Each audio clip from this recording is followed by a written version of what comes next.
नमस्कार दोस्तों, पूरी दुनिया का सबसे पहला होली प्लेस और अंग्रेजों के समय तक भी सबसे बड़ी कौम हुआ करती थी। उनका जो होली प्लेस है, जिसकी तर्ज पे आज मक्का खड़ा हुआ है, जिसकी तर्ज पे अन्य धर्मों ने अपनी चीज़ें खड़ी की बाद में, वो दुनिया का सबसे पहले कौम जो थी, जो दुनिया का सबसे बड़ा होली प्लेस था, आज हम उसके इतिहास पे चर्चा करने वाले हैं। और आपको जानकर हैरानी होगी कि वो होली प्लेस जो है आज भी उसके लोग हैं, पर वहाँ कब्जा किसी और का है। अब धीरे-धीरे वहाँ पे वो प्रयास चल रहा है, अंग्रेजों के समय से प्रयास चला कि उस जगह को वापस पुनः जिनका है उन्हें वापस दिला दिया जाए, पर अभी भी वहाँ पे पंडों का कुछ कब्जा है। सवाल ये है कि दुनिया के जितने भी धार्मिक प्लेस है, हर धार्मिक प्लेस उनके धर्म के लोग देखते हैं, पर जब ये पूरी तरह से ज्ञात हो चुका है, एक-एक चीज़ पूरी फाइंड आउट हो चुकी है कि वो बुद्ध धर्म का वो होली प्लेस है। दुनिया की वो पहली कौम जो सबसे व्यापक और सबसे बड़ी कौम थी, अंग्रेजों के समय तक दुनिया में सबसे ज़्यादा आबादी उनकी थी। आज उसके सबसे होली प्लेस पे पंडों का कब्जा कैसे है और कुछ पंडे अभी भी वहाँ कैसे काबिज हैं। तो इसका हम पूरा इतिहास देखेंगे। मैं सभी साथियों से कहूँगा कि इस वीडियो को ज़्यादा से ज़्यादा शेयर कर दीजिए। क्यों शेयर कर दीजिए? क्योंकि अगर आप इतिहास सही ढंग से नहीं जानेंगे, सही इतिहास नहीं जानेंगे, तो कोई भी आपको मूर्ख बनाता रहेगा, कोई भी आपको लूट के चला जाएगा, आप लूटते रहेंगे, बर्बाद होते रहेंगे। इसको शुरू करने से पहले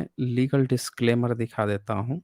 ये लीगल डिस्क्लेमर है, जैसा कि आप जानते हैं, यहाँ पे जो भी प्रेज़ेंटेशन होती हैं, जो भी डिबेट्स होती हैं, जो भी बातें होती हैं, इनका उद्देश्य साइंटिफिक टेम्परामेंट को एनकरेज करना है। अब ये आप चित्र देखें, ये चित्र देखकर आपको कितना अच्छा खूबसूरत सा लग रहा होगा कि अरे! ये तो बोधि महाविहार है, बोध गया का है। पूरी दुनिया के यात्री जो हैं यहाँ पे पहुँचते हैं यात्रा करने के लिए, या इस जगह को देखते हैं। पर आपको जानकर हैरानी होगी कि लोग अब पहुँच रहे हैं। यहाँ पे किसी ने कब्ज़ा कर रखा था और अभी भी कब्ज़ा है। मैं कुछ चीज़ें ऐसी आपको दिखाऊँगा कि आपको वो जानना बहुत ज़रूरी है, भारत के ही लोग बहुत सारे नहीं जानते हैं। इवन जो अपने को हिंदू समझ बैठे हैं, इवन वो लोग जो किसी देवी-देवता की पूजा करते हैं, उनको भी ये सच्चाई जाननी चाहिए, वो लोग भी सच्चाई को नहीं जानते हैं। उन्हें जब हम लोग सच्ची बातें बताते हैं, तो ऐसा लगता है, उन्हें ऐसा प्रतीत होता है कि यार हम धार्मिक हैं, ये तो हमारे देवी-देवता ऐसे बोल देता है कि ये तो काल्पनिक है, ये तो होते नहीं हैं, ये नहीं है। पर आप इस चीज़ को जानें, समझें, ये धरती आपकी भी है, ये जगह आपका भी है, बुद्ध आपके भी हैं, सबके बुद्ध हैं और उनकी जो बातें हैं वो सबके लिए है, कोई ठेकेदार नहीं है। सच्चाई आपको भी जाननी ही पड़ेगी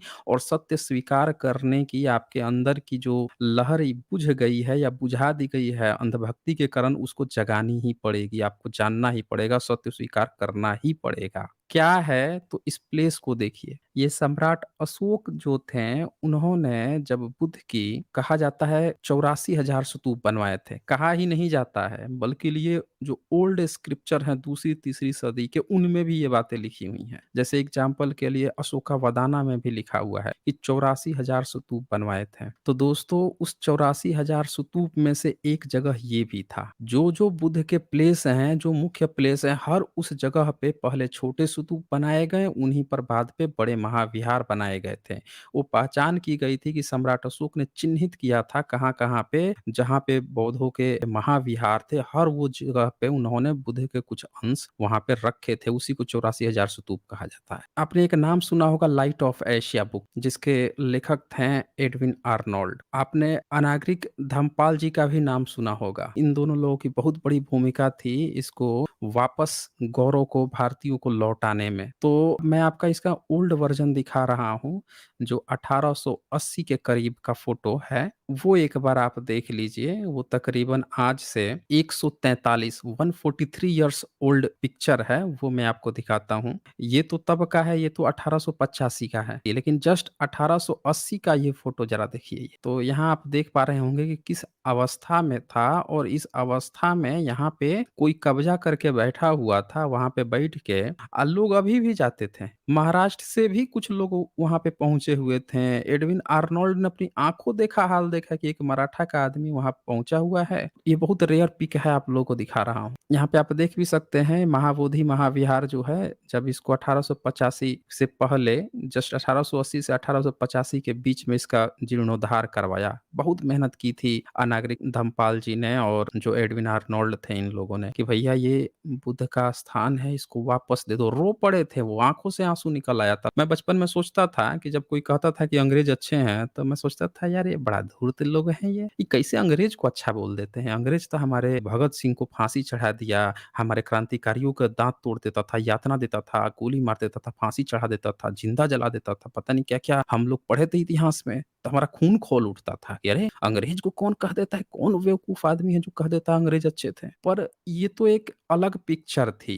एक दूसरा भी पिक्चर था कि कुछ अंग्रेज़ जो भारत में पढ़ा रहे थे, जो रिसर्च कर रहे थे, वो कितने अच्छे लोग थे जो यहाँ के ज़मीन से गढ़ी हुई यहाँ की वो सभ्यता, हमारी एंशिएंट सभ्यता को निकाल कर हम लोगों को वापस लौटा भी रहे थे। ये पॉइंट हम लोगों को नहीं बताया गया। एक पहलू तो हमको पता था कि क्रांति होती थी, लड़ाई झगड़े होते थे आपस में, तो वो वाला पॉइंट हम सबको कूट-कूट के भरा गया। लेकिन ये वाला कभी कूट के क्या हल्का-सा भी हमें नहीं बताया गया कि उसी में से कुछ ऐसे भी अंग्रेज थे जो बुद्धिजीवी थे, जो वहाँ से रिसर्च करते थे, ज़मीन खोद कर इस पर काम करते थे, यहीं की चीज़ों को वापस हम लोगों को लौटा रहे। जिसमें से एडविन आर्नोल्ड थे, सर कर्निंघम थे, विलियमसन भी थे, उन्होंने भी काफ़ी काम किया, स्मिथ भी थे, बहुत सारे लोग थे जिन्होंने इस पर काम किया। उन लोगों के बारे में हम लोगों को नहीं बताया गया, वो पहलू ही हमसे छुपा लिया गया। तो अब हमें नहीं पता है कि ये पहलू हम लोगों से क्यों छुपाया गया, क्या मंशा रही होगी जो इतिहास लिख रहे थे, पर ये मंशा आज मैं आपको क्लियर हो जाएगी जब आज का ये वीडियो आज देख लेंगे तो। तो दोस्तों वीडियो पहले ज़्यादा से ज़्यादा शेयर कीजिए, ज़्यादा से ज़्यादा लोगों तक पहुँचाइए। अब ये जो आप सीन देख रहे हैं, इसके जस्ट पहले वाला अब ये सीन देखिए ये। ये पीछे जो है आप यहाँ पे देख पा रहे हैं बोधि वृक्ष है। अब बोधि वृक्ष के जस्ट पीछे मतलब आगे या पीछे जो भी समझिए, ये जो दीवालें दिख रही हैं, ये वही जो ये बोधि टेम्पल दिख रहा है ये है। इसी के पीछे इस बोधि टेम्पल के पीछे ही वो बोधि वृक्ष है। तो ये बोधि टेम्पल पहले नहीं था। बोधि टेम्पल तो सम्राट अशोक ने जब स्तूप बनवाया, इसके अगल-बगल ढेर सारे मनौती स्तूप हैं। जैसे ये देखिए आगे, ये ब्लैक-ब्लैक जो दिख रहा है, ये सब बोधि स्तूप हैं, मतलब मनौती स्तूप हैं। इनको देख के किसी को भ्रम हो सकता है कि शिवलिंग भी है। तो जस्ट इसके पीछे था। अब हुआ क्या कि जब एडविन आर्नोल्ड वहाँ पहुँचे, ये देखिए वृक्ष ऐसे बना दिया गया है, लेकिन उनके समय में कुछ अलग ही सीन था। ये देख लीजिए कैसी हालत है। जब वहाँ पे वो पहुँचे, तो उन्होंने देखा कि एक पंडा जो है वहाँ पे बैठ गया था। ये देखिए ये बहुत पुराना है, ये भी रेयर इमेज है जो विलियम डेनियल ने स्केच की थी उस समय। तो उन्होंने क्या देखा कि एक पंडा जो है इसके नीचे, इस पेड़ के नीचे बैठा हुआ था, तेल लेके जब कोई यात्री आता था पूजा करने के लिए तो इसको प्रदूषित करता था, इसमें गंदगी फैलाता था। लेके फूल पत्ती उसके जड़ पर फेंक देगा, गुलाब की पंखुड़ी आपको पता ही है नशा करती है, और उसके बाद से तेल, चंदन का तेल लेके इसकी जड़ में डालता था। आपको पता ही है पेड़ के जड़ में अगर आप तेल डालेंगे तो वो सूख जाएगा, उसको पानी चाहिए ना, तेल थोड़े डालना होता है। तो वो अपवित्र करता था, बार-बार पूजा करवा के उसमें तेल उसके जड़ में डालता था ताकि ये सूख जाए। अब यहाँ पे ये सब बात अपने तरफ से नहीं कह रहा हूँ। मैं पूरा वो लेख ही आपको दिखा दूँगा जो एडविन आर्नोल्ड जो हैं अपना स्पीच में द डेली टेलीग्राफ में छपा था ये बात। अपने आँखों देखा हाल उन्होंने लिखा। ये कोई भारतीय की बात नहीं है कि कोई भारतीय कह दिया तो कोई कह देगा कि ये है, वो है। वो बहुत बड़े रिसर्चर थे, लाइट ऑफ एशिया के लेखक थे। एशिया में मोहम्मद साहब जन्म लिए, यहाँ पे जीसस जन्म लिए, जन्म तो लिए ना, मूसा की भी यहीं पे बात आती है। अब है कि नहीं है मूसा ये नहीं पता है हमको, लेकिन लोग कहते हैं। इसी तरह से भारत में इतने सारे लोग जन्म लिए हैं, बुद्ध महावीर सब लोग तो जन्म लिए हैं, लेकिन लाइट ऑफ एशिया, पूरे एशिया का लाइट किसको कहा एडविन आर्नोल्ड ने? किसको कहा? बुद्ध को ही कहा कि पूरे एशिया के लाइट यही थे। तो ये आप देख लीजिए, ये हालत थी उस समय कि खूब पूजा पाठ, यहाँ देख सकते हैं आप ढेर सारा यहाँ पे बटला बुटली ये सब रखा हुआ है, पूजा पाठ करता था, लेके इसके जड़ में फेंकते रहता था यहीं पे। यहाँ पे देख लीजिए ये सब मंदिर-वंदिर टाइप का कुछ बना के बैठा हुआ था। तो ये हालत थी। ये बगल में पोस्टेज बाद में बनाया गया, महाबोधि के नाम से पोस्टेज स्टैम्प भी खड़ा हुआ। अब क्या हुआ कि पंडित यहाँ पे कब्जा करके रखा हुआ था, तेल डाल रहा था, सब सुखाने की कोशिश करते थे। यहाँ पे एक बगल में ये मुचलिद एक सरोवर है, वहीं पे बगल में ही। सम्राट अशोक का एक स्तंभ भी जब जाइएगा ना बोधि टेम्पल से मुचलित सरोवर के बीच में ही एक आपको सम्राट अशोक का स्तंभ भी मिलेगा। तो ये मुचलित सरोवर जो था यहाँ से ही बगल में गाँव-वाँव में सब ले जाते थे, पानी ले जाते थे और क्या किए थे इसमें से पानी निकालने के लिए बुद्ध की जो मूर्ति है, जो वेट होता है ना आप देखे होंगे गाँवों में चंदा-वंदा वसूलने के लिए टेम्परेरी एक वो बनाते हैं, स्टॉपेज बनाते हैं बाँस की फट्टी लगा के या बाँस के नीचे ना थोड़ा-सा वेट लगा देते हैं कि उठ जाएगा बाँस, छोड़ेंगे रस्सी तो ऊपर उठ जाएगा, खींचेंगे तो फिर नीचे आ जाएगा। ये वेट जो है फिर ऊपर उठा देगा। तो बुद्ध की मूर्ति को वेट के रूप में इस्तेमाल करके आप पानी से पानी खींचा करते थे सभी। ये हालत कर दिया था इन पंडों ने भारत में बुद्ध का इतिहास गायब करा के, बुद्ध को लोगों से गाली दिलवा-दिलवा के बताइए हम यहाँ के लोग जो हैं अपने ही बुद्ध को भूल गए थे, इस तरह से अनादर काम चल रहा। तो एडविन आर्नोल्ड ने उस पंडा से पूछा कि ये जो पेड़ है इसमें की 2-3 पत्तियाँ मैं तोड़ लूँ? तो कह रहे हैं, हाँ, हाँ, पूरा तोड़ लीजिए ना, इसका हमारा क्या काम है इसका? मतलब इतनी तौहीन था इन लोगों को, इतनी जलन थी बोधि वृक्ष से, उन चीज़ों से कब्ज़ा करके तिल डाला करता था कि खत्म हो जाए और वो एक एडविन आर्नोल्ड थे कि जब देख कर रो पड़े, उनकी आँखों से मतलब आँसू निकल रहे थे, उनका हृदय विदारक हो गया कि यार ये क्या है मतलब लाइट ऑफ एशिया के पवित्र स्थान को इस तरह से कोई बर्बाद कैसे कर सकता है? भारत में एक बंदा उस समय बुद्धिस्ट लोग नहीं थे जिनको वो कह सकें कि भाई आप लोग अपना ये क्यों नहीं आप लोग वापस ले रहे हैं? ये देखिए क्या हालत बना रखा है। तो उन्होंने कॉन्टैक्ट किया श्रीलंका में। श्रीलंका उस समय का सिलोन, आज हम लोग श्रीलंका श्रीलंका कह रहे हैं, उन्होंने कॉन्टैक्ट किया बर्मा में, अलग-अलग देशों में कॉन्टैक्ट किया और कहा कि भाई आप लोग और भारत सरकार यानी कि उस समय जो अंग्रेज सरकार थी उससे भी इन्होंने लगातार पत्राचार जारी रखा कि भैया ये जगह जो है बुद्धिस्टों को दिलवा दो, ये कैसी हालत बना रखी है आप लोग, क्या कर रहे हो यहाँ पे? केवल भारत को मतलब लूट-खसोट के ही ले जाना है, कुछ अच्छा भी तो कर लो। वो एक बंदा जो एडविन आर्नोल्ड जो है रो रहा था कि अरे भैया ये क्या हालत बना रखी है तुम लोगों ने ये बोधि महाविहार की। अब मैं आपको एक करंट इमेज दिखाता हूँ, आज भी यहाँ पांडा बैठा है, ये देख रहे हैं आप लोग? ये कहाँ का पिक है? ये देखिए, ये बोधि महाविहार के ठीक बीचों-बीच का पिक है।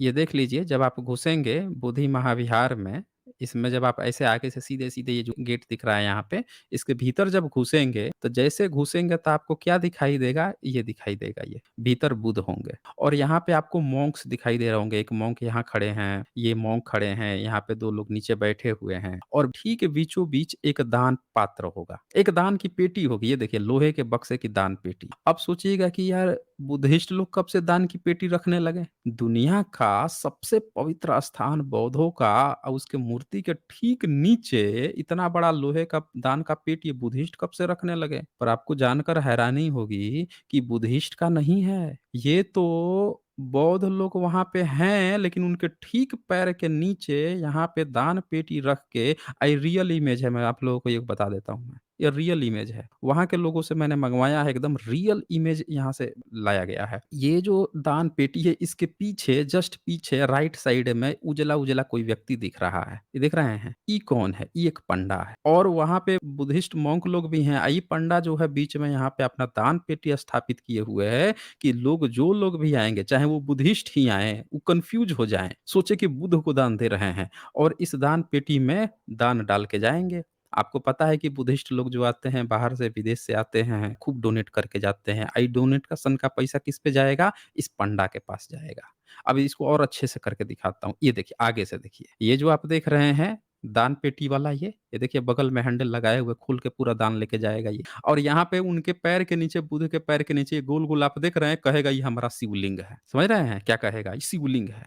जिसको विश्वास नहीं हो रहा है, आज भी आप चले जाइए महाबोधि टेम्पल में पंडा वहाँ पे बुद्धिस्टों के बीच में पेटी डाल के बैठा हुआ है। अब आप सोचेंगे कि भाई बुद्धिस्ट लोग इतने कमज़ोर हैं, इसको उठा के फेंक काहे नहीं देते हैं? तो ये कानूनी मामला है। ये जो है कानूनी मामला है दोस्तों। जब एडविन आर्नोल्ड आए थे तब केस चला, तब से लेके आज तक भारत सरकार ये फैसला नहीं कर पाई है कि बुद्ध के पवित्र स्थान बुद्धिस्ट के पास होना चाहिए, उसपे पंडा को भीतर काहे रखवाई हुई है? ये भारत सरकार आज तक नहीं डिसाइड कर पाई। अभी भी पंडा वहाँ बैठ रहा है, ये हालत हो गई है। वो कहिए बिहार गवर्नमेंट का कि वहाँ पे लगातार पिछड़े वर्ग की सरकार रही तो इन लोगों ने डाइल्यूट कर कर के पंडों की संख्या कम की है। हटा तो पूरी तरह से नहीं पाए हैं, कम किए हैं, समझ रहे हैं? फिर भी आप देख लीजिए बुद्ध के पैर के नीचे, ठीक पैर के नीचे यहाँ पे दान रखना कि कोई भी बुद्धिस्ट कन्फ्यूज़ होके समझेगा कि बुद्धिस्ट को दे रहे हैं ले जाएगा पंडा यहाँ पे जाइएगा पूछिएगा इसे क्या है? कहेगा शिवलिंग है। ये तो हमारे महादेव जी का है। अब ज़रा सोचिए ये उन तमाम लोगों के लिए प्रश्न चिन्ह है जो लड़ रहे थे राम मंदिर के लिए। राम जी का वहाँ कोई सबूत नहीं मिला और सबूत भी बुद्धिस्टों के ही थे। महाविहार है बुद्ध का सबसे पवित्र स्थल। मतलब मक्का कुछ नहीं है इसके आगे आप जान जाइए। मक्का तो बहुत बाद में आया है। वो तो बाद में मुस्लिम की संख्या अंग्रेजों के बाद से बढ़ी है ना। अंग्रेज के समय में 1840-45 में एडविन आर्नोल्ड लिख के गए हैं दुनिया की सबसे बड़ी कौम हमारे समय में 1885 में बुद्धिस्ट लोग थे। पूरी दुनिया की सबसे बड़ी कौम बुद्धिस्ट थे। उसके बाद से ही ईसाई की संख्या बढ़ी है और ये धर्म परिवर्तन से और मुस्लिम की संख्या बढ़ी है जनसंख्या से। जैसे चिकित्सा आ गया, बच्चे जो दर्जन-दर्जन, 2 दर्जन पैदा होते थे सबके, वो चिकित्सा से बच गए। जैसे बचे तो जनसंख्या उबाल मार दी। तो जनसंख्या पिछले 100 डेढ़ 100 साल में बढ़ी है। भारत की जनसंख्या देखिए ना 1947 में कितनी थी? यही थी ना? 40 करोड़ ज़्यादा से ज़्यादा। आज कितनी हो गई है? 140-45 करोड़ भाग रही है। तो सारी जनसंख्या जो है ना अभी 75 साल में है कई गुना हो गई है। तब जाके ये सारे लोग बढ़े हैं, नहीं तो उस समय सबसे बड़ी कौम बुद्धिस्ट कौम थी। ये लिख के गए हैं एडविन आर्नोल्ड। अब ये ज़रा देख लीजिए कि ये ठीक बुद्ध के पैर के नीचे बीच में ये साइड में सब लोग ये बैठे हुए हैं यहाँ पे बैठा हुआ है सरकारी रूप से। अब बताइए आप लोग ये न्याय है कि अन्याय है? ये पंडों को शर्म नहीं आती है कि बुद्ध के महाविहार के भीतर घुस के कब्जा करके बैठा हुआ है। अब ये भी कहानी एक लंबी कहानी है कि ये कब से यहाँ पे बैठा है 300 साल। एडविन आर्नोल्ड कहते हैं अपने टेलीग्राफ के लेख में उन्होंने जब छपा था उनका लेख उसमें बताएं कि उनसे जस्ट 300 साल पहले यानी कि तकरीबन 16वीं सदी में एक पंडा जो है शैव पंडा घूमते घामते वहां गया। अब पंडा पुंडू को तो थोड़ा सा इतिहास पहले का पता ही रहता था, सुनते ही रहते थे। इनको तो पता था किसको गाली दिए हैं, किसको गाली देना है, कहाँ से ये करना है तो पता था। अब इसने जगह समझ लिया कि ये तो बड़ा सही जगह है यार, इस पे कब्जा मतलब कब्जा। अब सारे पंडों को बुलाया, बुला-बुला के वहाँ पे बसाया। अब बसा के वहाँ पे रहने लगे। जीर्णोद्धार में माँगा गया, सब दिखाता हूँ अभी आगे। चलिए किताब ही खोल देता हूँ ना, तो और ऑथेंटिक हो जाएगा कि क्या-क्या लिखा है, किसने लिखा है। सबसे पहले हम शुरुआत करते हैं अनागरिक धम्मपाल जी जो हैं उनके नोट्स से। इन दोनों ही बातों को क्योंकि ये दोनों लोग अपनी अलग-अलग भाषा थी, तो इसका हिंदी अनुवाद प्रस्तुत किया शांति स्वरूप बौद्धाचार्य जी। तो उनकी किताब भी है। आइए किताब से हम दिखाते हैं, उन्होंने उसको हिंदी अनुवाद करके दिखाया है। ये देखिए, ये एडविन आर्नोल्ड जी का फ़ोटो है और महाबोधि महाविहार मुक्ति एवं सर एडविन आर्नोल्ड। अब इसमें जो है 1891 की बात है। 1885 में वो गए थे एडविन आर्नोल्ड और उसके बाद से खूब प्रयास किए कि भैया इस जगह को ना किसी तरह मैं पंडों से की तो खत्म कर देगा इसको। वो देखे ना कि मेरे आँखों के सामने तो बुद्ध की मूर्तियाँ सब तोड़ रहे हैं। पानी लगा के वेट बना के उठा रहे हैं सब उसको उठा-उठा के पवित्र कर रहे हैं। तब उन्होंने सारे बुद्धिस्टों को पत्र लिखा था एडविन आर्नोल्ड ने। तब जाके 1891 में महाबोधि सोसाइटी की स्थापना करने वाले अनागरिक धर्मपाल जी उसी वर्ष जनवरी में बोधगया पहुंचे। तभी बोधगया पहुंचे थे अनागरिक धर्मपाल जी। कहाँ से? तो श्रीलंका से। वह अपने कुछ बंगाली और बिहारी मित्रों के साथ उस पवित्र स्थल पर गए। वह उसकी बदहाली देखकर उतने ही व्यथित हुए जितने सर एडविन आर्नोल्ड हुए थे। उसके तुरंत बाद 22 जनवरी 1891 को अनागरिक धर्मपाल ने अपनी डायरी में लिखा। अब उन्होंने क्या डायरी में लिखा है उसका हिंदी अनुवाद सुना रहा हूँ। फिर से कहूँगा दोस्तों, वीडियो ज़्यादा से ज़्यादा शेयर कीजिएगा, घर-घर पहुँचा दीजिए सच्चाई। आप नहीं पहुँचाएँगे सच्चाई ना तो खा जाएँगे सब ये। ये दीमक की तरह से जिस तरह से भारत का एक्चुअल कल्चर खाए हैं, उस तरह से खा जाएँगे अगर सच्चाई आप नहीं पहुँचाए तो। क्या लिखे हैं सुनिएगा। नाश्ता करने के बाद हम दुर्गा बाबू अर्थात गया के एक बंगाली सज्जन दुर्गा शंकर भट्टाचार्य तो शंकर भट्टाचार्य और डॉक्टर चटर्जी अर्थात गया के एक अन्य बंगाली सज्जन डॉक्टर हरिदास चटर्जी के साथ बौद्धों के पवित्रतम स्थल बोधगया पहुंचे। अब ये चटर्जी बनर्जी जितना जो लोग होते हैं सब बुद्धिस्ट थे पहले। मोटर से 6 मील की दूरी तय करके हम पवित्र स्थल पर पहुंचे। वहाँ 1 मील के दायरे में हमारे भगवान की टूटी-फूटी प्रतिमाएँ आदि दिखाई दे रही थी।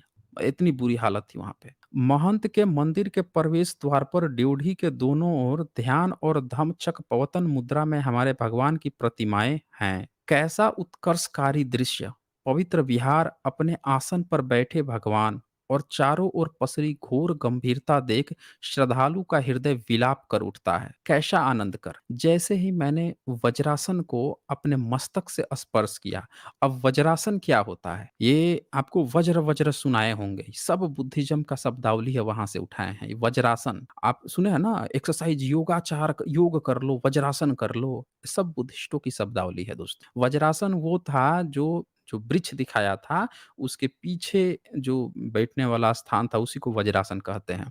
को अपने मस्तक से स्पर्श किया। अनायास एक भाव मेरे मन में आया कि मैं यहाँ रुकूं और इस पवित्र स्थल की देखभाल करूं। इतना पवित्र स्थल कि विश्व के कुछ भी इसके स्थान के बराबर नहीं है। अब ये उस समय सबसे बड़े दुनिया के बौद्ध भिक्षु हुआ करते थे, अनागरिक धर्मपाल जी। जब वहाँ गए, देखें, अब उनका हृदय विदारक कर उठा, सोच रहे हैं कि अब यहीं रह के हमको इसका ना देखभाल करना चाहिए। जहाँ कुमार शाक्य सिंह ने बोधि वृक्ष के नीचे बोधि लाभ किया था। यह वृक्ष प्राचीन वृक्ष का एक श्रेष्ठ प्रतीक है। मैंने वृक्ष की कुछ पत्तियां एकत्र की और उनमें से एक अपने आकार प्रकार में अत्यंत विचित्र थी। अचानक मेरे मन में एक भाव आया और मैंने कोजेन पुरोहित से पूछा, जो वहां पे पुरोहित था, उससे उन्होंने पूछा कि क्या वह मेरे साथ आएंगे, और वह खुशी खुशी राजी हो गए। यही नहीं, वह भी यही सोच रहे थे जैसा मैं सोच रहा था। अब देखिए बौद्ध भिक्षु लोग कितने प्यारे से होते हैं, कितने भोले भाले होते हैं। वहाँ जो महंत पुरोहित था, उसको इन्होंने कहा कि आप मेरे साथ आएँगे? वो खुशी-खुशी राज़ी। ये सोच रहा है कि जो मैं सोच रहा हूँ, सोच रहा है। पर ये जानते नहीं है कि वो कितना बड़ा छली कपटी था। अरे आपको दिखा रहा था कि सुनिए, हम दोनों ने यह प्रतिज्ञा की कि जब तक बौद्ध पुरोहित आकर इस स्थल को सँभाल नहीं लेते, हम यहीं रुकेंगे। ये क्या सोच रहे थे कि बौद्ध पुरोहित यहाँ पे आएँगे, इस जगह को सँभाल लेंगे क्योंकि बुद्ध का स्थान है। ये कितना भोले-भाले अनागरिक धर्मपाल जी थे, ऐसा सोच रहे थे और उससे भी बोल रहे थे। किंतु महाबोधि विहार के स्वामित्व का विवाद उनके दिमाग में नहीं आया। उस समय वो सोच भी नहीं पाए कि इस जगह का हमको लड़ाई भी लड़नी पड़ेगी कि भाई ये हम लोगों का है। ये सोच ही नहीं पाए। वो तो सोचे कि बुद्ध का स्थान है, तो कोई भी बुद्धिस्ट आएगा तो उसको मिल जाएगा। इनके दिमाग में नहीं आया कि यहाँ तक पंडा पुरोहित कब्जा करके बैठा हुआ है। अब देखिए उन्हें यह देखकर अत्यधिक क्लेश हुआ कि बौद्धों के पवित्रतम स्थल की इतनी निर्लजता से उपेक्षा की जा रही थी। निर्लज समझते हैं ना? उपेक्षा की जा रही थी। उसकी मूर्तियों को लोग उठाकर ले जा रहे थे और भगवान बुद्ध की प्रतिमा को अपवित्र किया जा रहा था। देख लीजिए, आँखों के सामने वो देख रहे हैं। ज़रा सोच लीजिए, एक भिक्षु श्रीलंका से जब यहाँ आते हैं, वो भी एडविन आर्नोल्ड इतना पत्राचार किए, जब उन लोगों को पता चलता है, जब वहाँ पहुँचते हैं बचाने के लिए,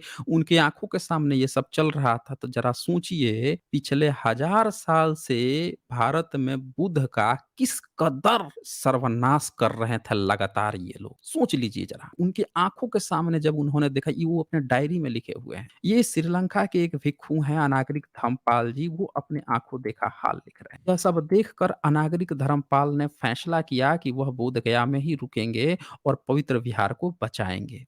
वर्मा के राजा मिंडोन ने 20 वर्ष पहले जो बर्मी विश्राम गृह बनवाया था, उनकी चाबियाँ उन्हें मिल गई और जल्द ही उन्होंने श्रीलंका, वर्मा तथा भारत के ढेर सारे गया स्थित महाबोधि महाविहार के पक्ष में पत्र लिखने शुरू कर दिए, जिनमें उन्होंने उनसे यह आग्रह किया कि वे बौद्ध धर्म के पुनरुत्थान तथा वहां बुद्ध शासन की स्थापना के लिए सहयोग करें। शुरू में तो धर्मपाल जी को कोई जवाब नहीं मिला। पैसों की तंगी के कारण वह मुश्किल में पड़ गए, क्योंकि यह केवल कुछ दिन का इंतजाम करके आए थे। अब उनको ये थोड़े पता था, ये तो पता था कि हम जाएँगे वहाँ पे, वो तो बुद्ध का जगह है और फिर दूसरे जो बुद्धिस्ट लोग आ जाएँगे वहाँ पे देख-रेख करने लगेंगे, मैं चला आऊँगा। उनको ये थोड़े पता था कि यहाँ पे भारत में तो एक पंडा बैठा हुआ है, जो यहाँ के सारे बुद्ध महाविहारों को कब्जा कर के अपना मंदिर किए हुए है, देवी-देवता बना के खेल रचे हुए, ये उनको थोड़े पता था। अब वो लेटर लिखना शुरू किए, जब ऐसी दुर्दशा देखे तो वो। तो इसीलिए मैं कहता हूँ दोस्तों कि ये जो रोक लगाया था ना कि समुद्र पार, कि समुद्र पार करके कोई नहीं जा सकता, तो याद रखिएगा दोस्तों, ये समुद्र पार वाला जो है ना, जितने भारत के समुद्री जितने द्वीप थे जहाँ पे बुद्धिज़्म फैला था, उन लोगों को भारत वापस आने से रोकने के लिए भी था।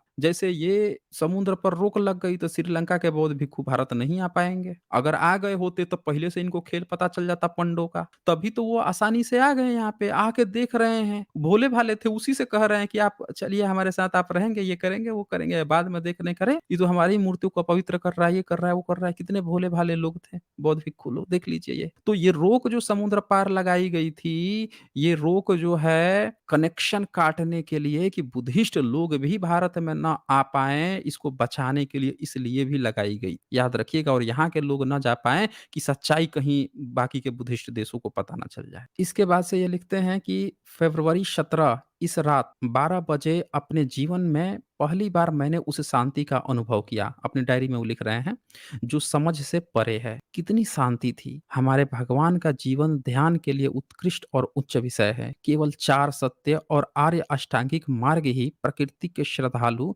शिष्य को सुखी बना सकते हैं। बहरहाल कुछ दिनों बाद वे चिट्ठियां और आर्थिक सहायता आनी शुरू हो गई, जिनका वह इतनी उत्सुकता से प्रतीक्षा कर रहे थे, और उन्हें लगने लगा कि इस नेक मकसद के लिए संघर्ष करने में वे अकेले नहीं थे। तब उनको हिम्मत आई कि भाई चलो, जो मैंने लेटर लिखे थे लोगों से कि मैं तो यहाँ पे, मेरे पास पैसे भी नहीं हैं रहने खाने के लिए, खत्म हो गए, मैं तो ऐसे आया था कुछ दिन घूमने के लिए, लेकिन ये हालत है, छोड़ के नहीं जा सकता। तब लोगों की मदद आने लगी। अब यहाँ उल्लेखनीय है कि 1993 में एडविन आर्नोल्ड ने द डेली टेलीग्राफ में East and West the splendid opportunity शीर्षक से एक लेख प्रकाशित किया था। वो लेख भी पढ़ के सुनाऊंगा मैं दोस्तों, उनमें तो और भयंकर पोल खोली है उन्होंने। तो उसमें उन्होंने महाबोधि महाविहार का अधिग्रहण करके उसे उसके असली मालिक यानी बौद्धों को सौंप दे, लेकिन उनके इस आग्रह की घोर लापरवाही के कारण उपेक्षा कर दी गई। इस सुझाव पर अमल करने की इच्छा न तो भारत सरकार ने दिखाई, न इंग्लैंड की सरकार ने। यहाँ आप देख सकते हैं हुआ क्या था। एडविन आर्नोल्ड जो थे, जब लाइट ऑफ एशिया लिखे, मैं क्या कहता हूँ, जिसने भी बुद्ध का स्टडी किया वो बुद्ध का हो जाएगा, एकदम गारंटीड। मतलब आप किसी भी दुनिया के किसी भी धर्म का आप स्टडी करके उसकी समीक्षा लिख सकते हैं, लेकिन बुद्ध धर्म का अगर आप अध्ययन कर दिए तो आप बुद्ध के ही हो जाएंगे। लिख भी नहीं पाएंगे, लिखना भी चाहेंगे समीक्षा तो नहीं लिख पाएंगे, बशर्ते कि आपके अंदर जो है छल कपट प्रपंच भरा हो कि नहीं हमको लिखना ही लिखना है, तभी आप लिख सकते हैं। अन्यथा अगर आप निष्पक्ष होकर पढ़ेंगे तो उन्हीं के हो जाएंगे। तो यहाँ पे एडविन आर्नोल्ड उन्हीं के हो गए थे। उन्होंने पूरा जी जान लगा दिया, लेकिन भारत सरकार नहीं मानी, या नहीं इंग्लैंड सरकार। क्यों नहीं मानी, जरा सोचिए। औरंगजेब के समय में किसी में दम था, किसी दूसरे धर्म वाले में, कि कह देता कि ये जगह जो है हम नहीं देंगे। लोग कहते हैं ना औरंगजेब ये था। अकबर के समय में किसी में दम था, लेकिन क्या करते थे, वो सीधे उतार देते थे। इसीलिए तो उसको ब्राह्मण भाई बनाना पड़ गया भविष्य पुराण में। आज भी लिखा है भविष्य पुराण में कि अकबर तो हमारे पिछले जन्म के शंकराचार्य के गोत्र के हमारे भाई हैं, भाई बनाना पड़ गया। यहाँ पे देखें, अंग्रेज जो है बाकायदा लेटर लिख रहा है, अंग्रेजों को ही कह रहा है दिलवाइए, लेकिन अंग्रेज नहीं दिलवा पा रहे हैं। तो इसीलिए ये भी कहना कि अंग्रेजों के कालखंड में ब्राह्मण पावरफुल नहीं था, ये गलत होगा। उस समय भी वो पावरफुल था, और अंग्रेज उसे बना के रखते थे ब्राह्मणों से। सोचते थे ना कि अगर इस जगह को मान लेते हैं कि बुद्धिस्ट को दिलवाती हैं, तो बुद्धिस्ट है कहाँ यहाँ पे भारत में, अब ब्राह्मण नाराज हो जाएगा। यही चीज अगर ब्राह्मण के ही साथ रहने दिए तो क्या होगा, हमको बहुत फायदा देगा, एकदम माफीनामा वाला फायदा देगा। मतलब हर जानकारी देगा क्रांतिकारियों को यहाँ के दबा के रखने के लिए, तन मन धन से, कि हाँ तुमने ये बचा लिया ना, लो क्या चाहिए तुमको, हर चीज देंगे। तो राजनीति खेल रहे थे अंग्रेज भी, नहीं करवाएं। जबकि एडविन आर्नोल्ड पूरा जोर लगा दिए थे। ये बौद्ध भिक्षु लोग जो थे श्रीलंका से, वर्मा से, म्यांमार, वो लोग भी पूरा जोर लगा दिए थे, लेकिन ये नहीं हो पाया। तो ये देख लिखे भी हैं कि लेकिन इसके आग्रह की घोर लापरवाही और उपेक्षा कर दी गई। न भारत सरकार सही से करवा पाई, न इंग्लैंड की सरकार। अब इसके बाद से यहाँ पे क्या होता है कि इसी बीच महाबोधि महाविहार के कब्जे की बहाली के लिए जारी अनागरिक धर्मपाल के आंदोलन के संदर्भ में महंत के रवैये में अचानक बदलाव आ गया। वो तो मुंह पर आपके ना चिकना चुपड़ी बात करता है, अंदर तो छल कपट रहता है। तो वो सीधे सीधे अब छल कपट सामने सामने दिखाना शुरू कर दिया। हुआ क्या, इस विनम्र सहयोग से, मतलब ये सोच रहे थे कि हमारा सहयोग कर रहा है। अब कितने भोले भाले होते हैं बौद्ध भिक्षु, आपको पता ही है। सीधे साधे बौद्ध भिक्षु मेडिटेशन करते हैं, अच्छे से प्यार से बात करते हैं, सत्य बोलो, व्यभिचार मत करो, नशा मत करो, ये सब काम करते हैं। और क्या जानते हैं कि पंडा पुरोहित इन सब का तो पूरा धर्म ही इनको यही शिक्षा देता है। तो अब वो सीधे खुले टकराव पर आ गया। उससे सरकार डर गई, और शांति बनाए रखने के लिए उसने सर एडविन आर्नोल्ड के सुझाव को दरकिनार कर दिया। अब देख लीजिए, एडविन आर्नोल्ड भी अंग्रेज हैं, इनकी बात को खुद वो दरकिनार कर दी। क्या सोच रही है कि अगर हम पंडा का हम साथ देंगे, अंग्रेज सरकार सोच रही है, तो ये हमको सारी खबर देगा। उसका तो मेन मकसद तो देश पे कब्जा भी जमाए रखना था ना, दोनों चीज था। तो एक अंग्रेज जो है वो भारत की सही संपदा को भी बाहर लाने के लिए, असली इतिहास को भी मदद कर रहा था, और कुछ अंग्रेज जो हैं पंडों के साथ मिल के सत्ता बनाए भी रखना चाहते थे। ये दोनों काम चल रहा था। याद रखिए। अब देखिए यहाँ पे क्या होता है। इस तरह भारत सरकार ने एक शानदार मौका गँवा दिया। सन 1900 में अनागरिक धर्मपाल ने एक बार फिर सर एडविन आर्नल्ड से बोधगया विहार के मामले में आगे सहायता का आग्रह किया। 1904 में बोधगया विहार के मामले का अंतिम समाधान होने से कोई 50 वर्ष पहले उनका निधन हो गया। किंतु दूरी आर्नोल्ड महोदय उस समय गंभीर रूप से बीमार हो गए और 1904 में बोधगया विहार के मामले का अंतिम समाधान होने से कोई 50 वर्ष पहले उनका निधन हो गया। मतलब 1954 में समाधान हुआ था, 1904 में देहांत हो गया एडविन आर्नोल्ड महोदय का। तो वो चीज़ जो है फिर रुक गई। अब यहाँ पे मैं आप लोगों को जो एडविन आर्नोल्ड हैं, जो उनका लेख छपा था East and West the splendid opportunity, उसका हिंदी अनुवाद मैं आपको दिखाता हूँ। एडविन आर्नोल्ड थे, ये 24 मार्च 1904 में इनकी मृत्यु हुई थी, 10 जून 1832 को इनका जन्म हुआ था और ये एक हाइली एजुकेटेड भी थे, लाइट ऑफ एशिया के रचनाकार थे। द डेली टेलीग्राफ में इनकी चीज़ ये छपी थी, 1893 में छपी थी, 1893 में छपी थी। इंग्लैंड में द टेलीग्राफ बड़ा खूबसूरत लिखते थे। अंग्रेज़ों की ये एक चीज़ थी, जो साहित्यकार होता है, वो कितना खूबसूरती से लाइट ऑफ एशिया भी इन्होंने कविता के तरह से लिखा है, पूरे पोएम के माध्यम से लिखा है। तो इसमें इन्होंने इतना खूबसूरती से लिखा है, ये लिखते हैं कि मैं आज डेली टेलीग्राफ के उन स्तंभों में विपुल और बुद्धिमान अंग्रेज जनता का सादर आमंत्रित करता हूँ। वह कुछ समय के लिए अपने घरेलू वातावरण और देश की राजनीति को भूलकर अपनी कल्पना में मेरे साथ अपने साम्राज्य के उस उजले कोने में चले, जहां धर्म और सभ्यता के भविष्य के लिए उनकी यजमानी परिषद और पुरोहित उदर से अधिक महत्वपूर्ण प्रश्न का केंद्र बिंदु स्थित है। मैं उनकी अनुमति से उन्हें बताऊंगा, उन लगभग सभी वर्तमान मंदिरों की तुलना में अधिक पवित्र। देखिए कितना खूबसूरती से ये वर्णन करते हैं। उसमें जो महाबोधि टेम्पल है वहां पे सोचिए, इंग्लैंड में ये चीजें छप रही थी, अब भारत में यहाँ तेल डाल रहा था सुखाने के लिए पंडित। तो ये क्या लिखते हैं, उन लगभग सभी वर्तमान मंदिरों की तुलना में अधिक पवित्र, अधिक गौरवपूर्ण और अधिक प्राचीन मंदिर महाबोधि महाविहार के बारे में मैं बताऊंगा। वहां के आनंद भरे आकाश के नीचे सुंदर दृश्यों के बारे में उन्हें दिखाऊंगा कि किस प्रकार अपने प्रबुद्ध अभिमत शक्ति और सरल एवं मुक्त प्रशासनिक सहानुभूति के द्वारा महारानी की सरकार 40 करोड़ एशिया वासियों को सदा के लिए अपना मित्र और इंग्लैंड का कृतज्ञ प्रशंसक बना सकती हैं। कितनी खूबसूरत ढंग से उन्होंने लिखा है कि आप अगर सिर्फ एक उस टेम्पल पे ध्यान दे दी, तो आप सीधे के सीधे 40 करोड़ एशिया वासियों के दिल में जगह बना सकती हैं। ये सोचिए ये कितना दिल से ये काम कर रहे थे कि कम से कम उस टेम्पल जिसको कहा जा रहा है बोधि महाविहार को, उस पर इंग्लैंड सरकार ध्यान दे। आगे वो कहते हैं, हम अरेबियन नाइट्स, अरब की रातें, ये भी एक बुद्धिस्ट ने लिखा था। ये आपको जानकर हैरानी होगी कि अरेबियन नाइट्स जो हैं वो बुद्धिस्ट थे। बाद में जब पूरी तरह से सबको मुस्लिम बना दिया गया, इनके पास कोई ऑप्शन नहीं छोड़ा गया, तो लास्ट में इनके जो वंशज थे वो भी मुस्लिम बन गए थे, पर उनको शक की दृष्टि से देखा जाता था कि सब बुद्धिस्ट हैं। अब बुद्धिस्ट वाला आचरण कई पीढ़ियों तक मुस्लिम बनने के बाद भी बुद्धिस्ट सा आचरण करते थे, तो उनको गाली वाली भी देते थे सब मुस्लिम। तो अरेबियन नाइट्स भी अब क्यों लिख पाए थे, क्योंकि वो बुद्धिस्ट थे। बुद्धिस्ट बहुत हाईली एजुकेटेड उस समय के और बहुत अच्छे साहित्यकार लेखक हुआ करते थे लोग। तो अपनी उस लेख में इनका भी नाम लेते हैं। ये सब लोग जानते थे ना कि कौन कौन बुद्धिस्ट था, कौन कब क्या बना, तो उसका नाम लेते हैं। बोलते हैं, अरेबियन नाइट्स, अरब की रातें कथाओं में वर्णित कमर अज जमन का जादुई कालीन बिछाएंगे और उस पर बैठकर कलकत्ता रेल मार्ग से 350 किलोमीटर दूर गंगा के तट पर स्थित एक व्यस्त नगर पटना को जाएंगे। वहां मार्च के अंतिम दिन गर्म होते हैं और नदी ऐसे चमकती है जैसे कि उत्पत मतलब अग्निमय सूर्य के नीचे पिघला हुआ स्वर्ण हो। हम वहां नील फैक्ट्रियां अथवा 1,40,000 टन चावल का भंडार करने वाले आश्चर्यजनक गोल घर को देखने के लिए नहीं रुकेंगे। समझ रहे हैं? नहीं रुकेंगे। और न ही सरकारी अफीम की फैक्ट्री में ही जाएँगे, जहाँ वह अत्यधिक लाभदायक और हितकर दवा भंडार में रखी जाती है, जिससे संपूर्ण विश्व को नींद में सुलाया जा सकता है। हम गया के लिए बंकीपुर से गाड़ी पकड़ेंगे, जो वहाँ से केवल 57 मील दूर है, 57 मील दूर है। उस कस्बे में रात्रि में विश्राम करके हम प्रातः काल पहले से मंगाई गई गाड़ियों में बैठेंगे, जो हमें 4 कोस लगभग 7 या 8 मील आगे पहाड़ियों में ले जाएगी, जो गंगा की घाटी के उस पार है। तो आप देख सकते हैं एक साहित्यकार लिख रहे हैं और कितनी खूबसूरती से इंग्लैंड के लोगों को पूरा लोकेशन वाइज़ उसमें दे रहे हैं कि अगर कोई बंदा यहाँ से जाना भी चाहे, तो उसको लोकेशन पता ना लगाना पड़े।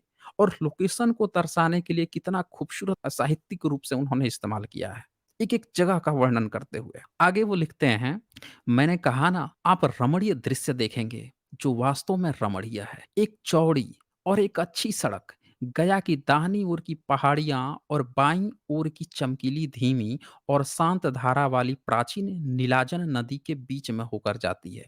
पर्वत के पार्श्व में छोटे-छोटे मंदिर खड़े दिखाई पड़ते हैं, जबकि नीचे समतल भूमि पर विशेषकर नदी के सीमा के रेतीले स्तर पर तार वृक्षों के झुंड फैले हैं। साल एवं इमली के वृक्ष छितरे हुए खड़े हैं और भूमि पर है लंबी जंगली घास और सामान्य मनोहर भूमि के बौने ताड़ वृक्ष तथा गिरगिट। ये पूरा बिहार का वो दृश्य अंकित कर रहे हैं।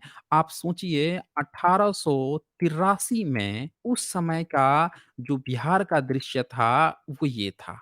इसको वो लिख रहे हैं। कहाँ पे? इंग्लैंड का अखबार छाप रहा है। तो ये पूरा ये सारी चीज़ें लिखते हैं कि वहाँ पे नीले, मैना, तोते, कौवे, नीलकंठ ये सारे होंगे। लोग शिकार करते दिखाई देंगे। शकरखोर एवं भँवरों, ड्रैगन फ्लाइज़ सरोवर ये सारा चीज़ ये लिखते जाते हैं। फिर वो लिखते हैं कि वे लोग 50 मील के बाद मुख्य मार्ग को छोड़कर बाईं ओर घूम गए हैं, जहाँ पर मार्ग अधिक अच्छा नहीं है, किंतु फिर भी उस पर जाया जा सकता है। वह मार्ग जाक मतलब जैक ट्री और आम वृक्षों की आरामदायक छाया के नीचे से होकर जाता है, जिस पर चलकर वे एशिया के पवित्र स्थानों में सबसे पवित्र स्थल की ओर जा रहे हैं।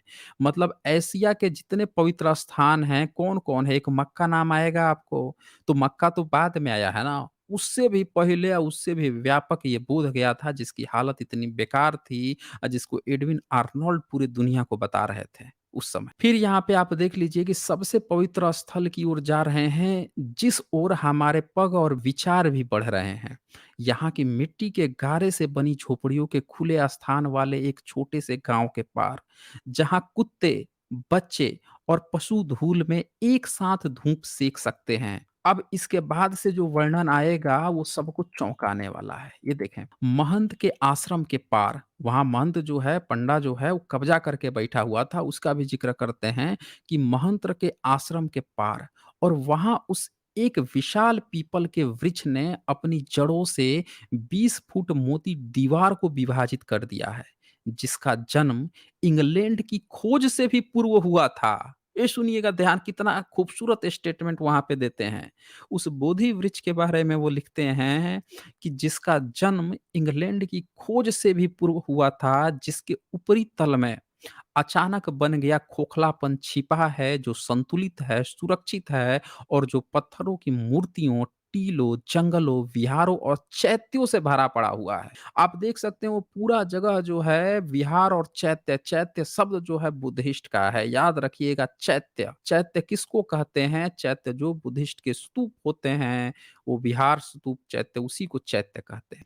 इस आयत में संभवतः इतना बड़ा है जितना कुल मिलाकर रसल स्क्वायर है और किनारों पर छोटे मकानों और भवनों से घिरा हुआ है। जो इंग्लैंड में रहते होंगे उनको पता होगा रसल स्क्वायर क्या है। उससे तुलना करते हैं। इस पवित्र स्थान के छोर से एक अत्यधिक सौंदर्यपूर्ण और विशेष शैली एवं परिकल्पना का भव्य महाविहार आकाश की ओर उठता है। दोस्तों बहुत पोल खुलने वाली है। अभी तो ये सिर्फ आपको पहुंचा रहे हैं, इंग्लैंड वासियों को अपने साहित्य के माध्यम से पहुंचा रहे हैं।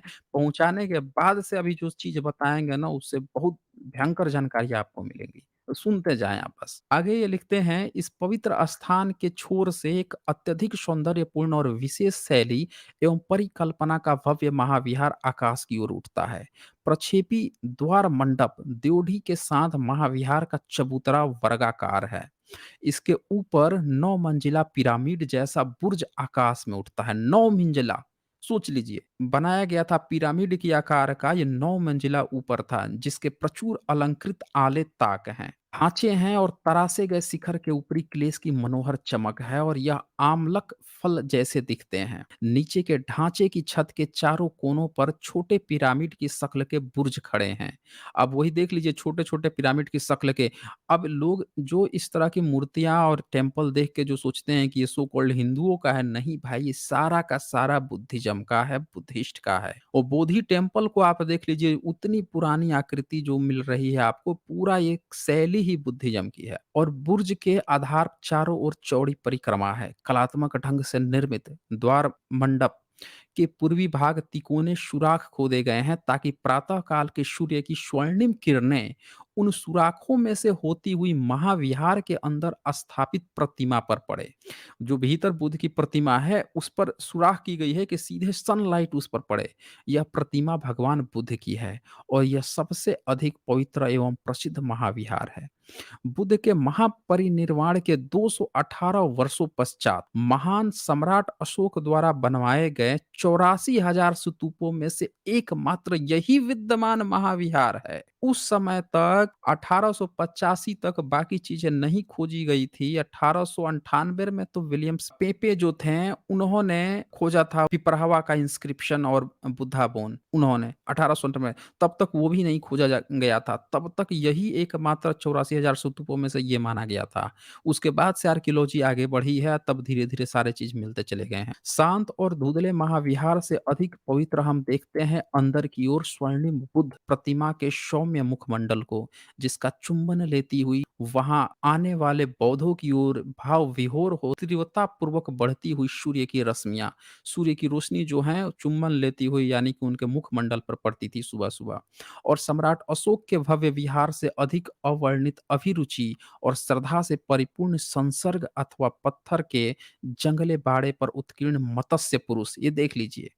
इन्होंने मत्स्य को वो बना लिया कि हमारा कोई विष्णु है, जबकि मत्स्य पुरुष, मगरमच्छ, हाथी, कमल पुष्प जिनके सम्राट ने स्वयं संरक्षण दिया, ये सारे के सारे बौद्धों के प्रतीक थे और ये इनके दीवारों पे, टेम्पल्स पे बनाए जाते थे कलाकृति के रूप में। और आप देखिए कि इन लोगों ने बाद में बुद्ध को विष्णु तो बनाया ही बनाया और साथ में जो इनकी शिल्प कला थी मत्स्य पुरुष, उसको भी विष्णु का अवतार बना दिया कि मत्स्य अवतार लिए थे विष्णु।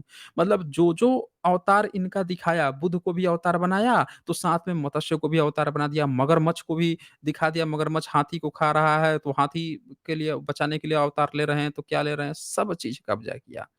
फिर आगे देखिए, अब भी महाविहार को घेरे हुए हैं भूमि से 1 गज ऊंचा पत्थर का आयताकार चबूतरा, जिसके बीच में महाबोधि वृक्ष ऊपर की ओर बढ़ रहा है। यह वह महाबोधि वृक्ष है जो उस चिर स्मरणीय छाया का प्रतिनिधित्व करता है जिसके नीचे प्रेरित होकर सिद्धार्थ उस समय विराजमान हुए जब उन्होंने संबोधि प्राप्त की, जो उनकी सौम्य प्रज्ञा का सर्वोच्च प्रकाश है। ये देखिए, मैं पूरा आपको इसलिए पढ़ के सुना रहा हूँ दोस्तों, क्योंकि बहुत सारे साथियों को ना पढ़ने का समय नहीं मिलता है। वो जान नहीं पाते हैं और चूँकि ये एग्ज़ैक्ट वर्ड्स हैं जो इंग्लैंड में छाप रहे थे, पूरी दुनिया को बताने के लिए एडविन आर्नोल्ड, और ये शब्द एक-एक शब्द उनके हैं, बस ये उसका हिंदी अनुवाद किया गया है यहाँ। जो उन्होंने कहा था उसी का हिंदी अनुवाद मैं स आपको सुना रहा हूँ ताकि आप समझें कि उस समय बुद्धा की बात पूरे विश्व में कैसे चल रही थी या कौन फैला रहा था। अच्छा, अब पोल खुलेगी। अभी तक तो पहुँचाए हैं आपको इंग्लैंड के लोगों को, पूरा रास्ता डील किए, क्या-क्या रास्ते में मिलेगा, अब सुनिए यहाँ से। शैव मत का ब्राह्मण पुरोहित बैठा हुआ मंत्रोच्चारण करके इसकी जड़ों में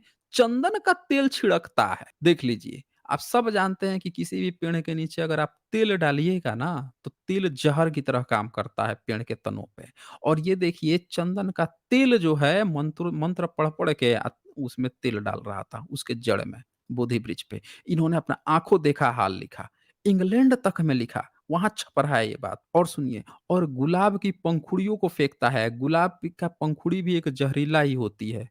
कोई उसको जला-जुली के सूंघता है, वो सब नशा करता है, बहुत भयानक नशा करता है। ये सब जो है वहाँ पे फेंका करता था। आप उसे गया, गया सिरसा, बोधि गया, अब मतलब मंत्र में यही सब पड़ता है ना, गया गयो सिरसः बोधि गयो सिरसः। ये सब करता है ना, तो वो सारी चीज़ें वो बोल रहे हैं कहते हुए सुन सकते हैं। यद्यपि वह मराठा यात्री के लिए प्रार्थना कर रहा है और वह न तो बुद्ध को जानता है, न उनके प्रति गंभीर है। ये भी लिख रहे हैं कि आप ये मत सोच लीजिए कि वहाँ मंत्रोच्चारण कर रहा है तो बुद्ध की पूजा पाठ कर रहा है, नहीं।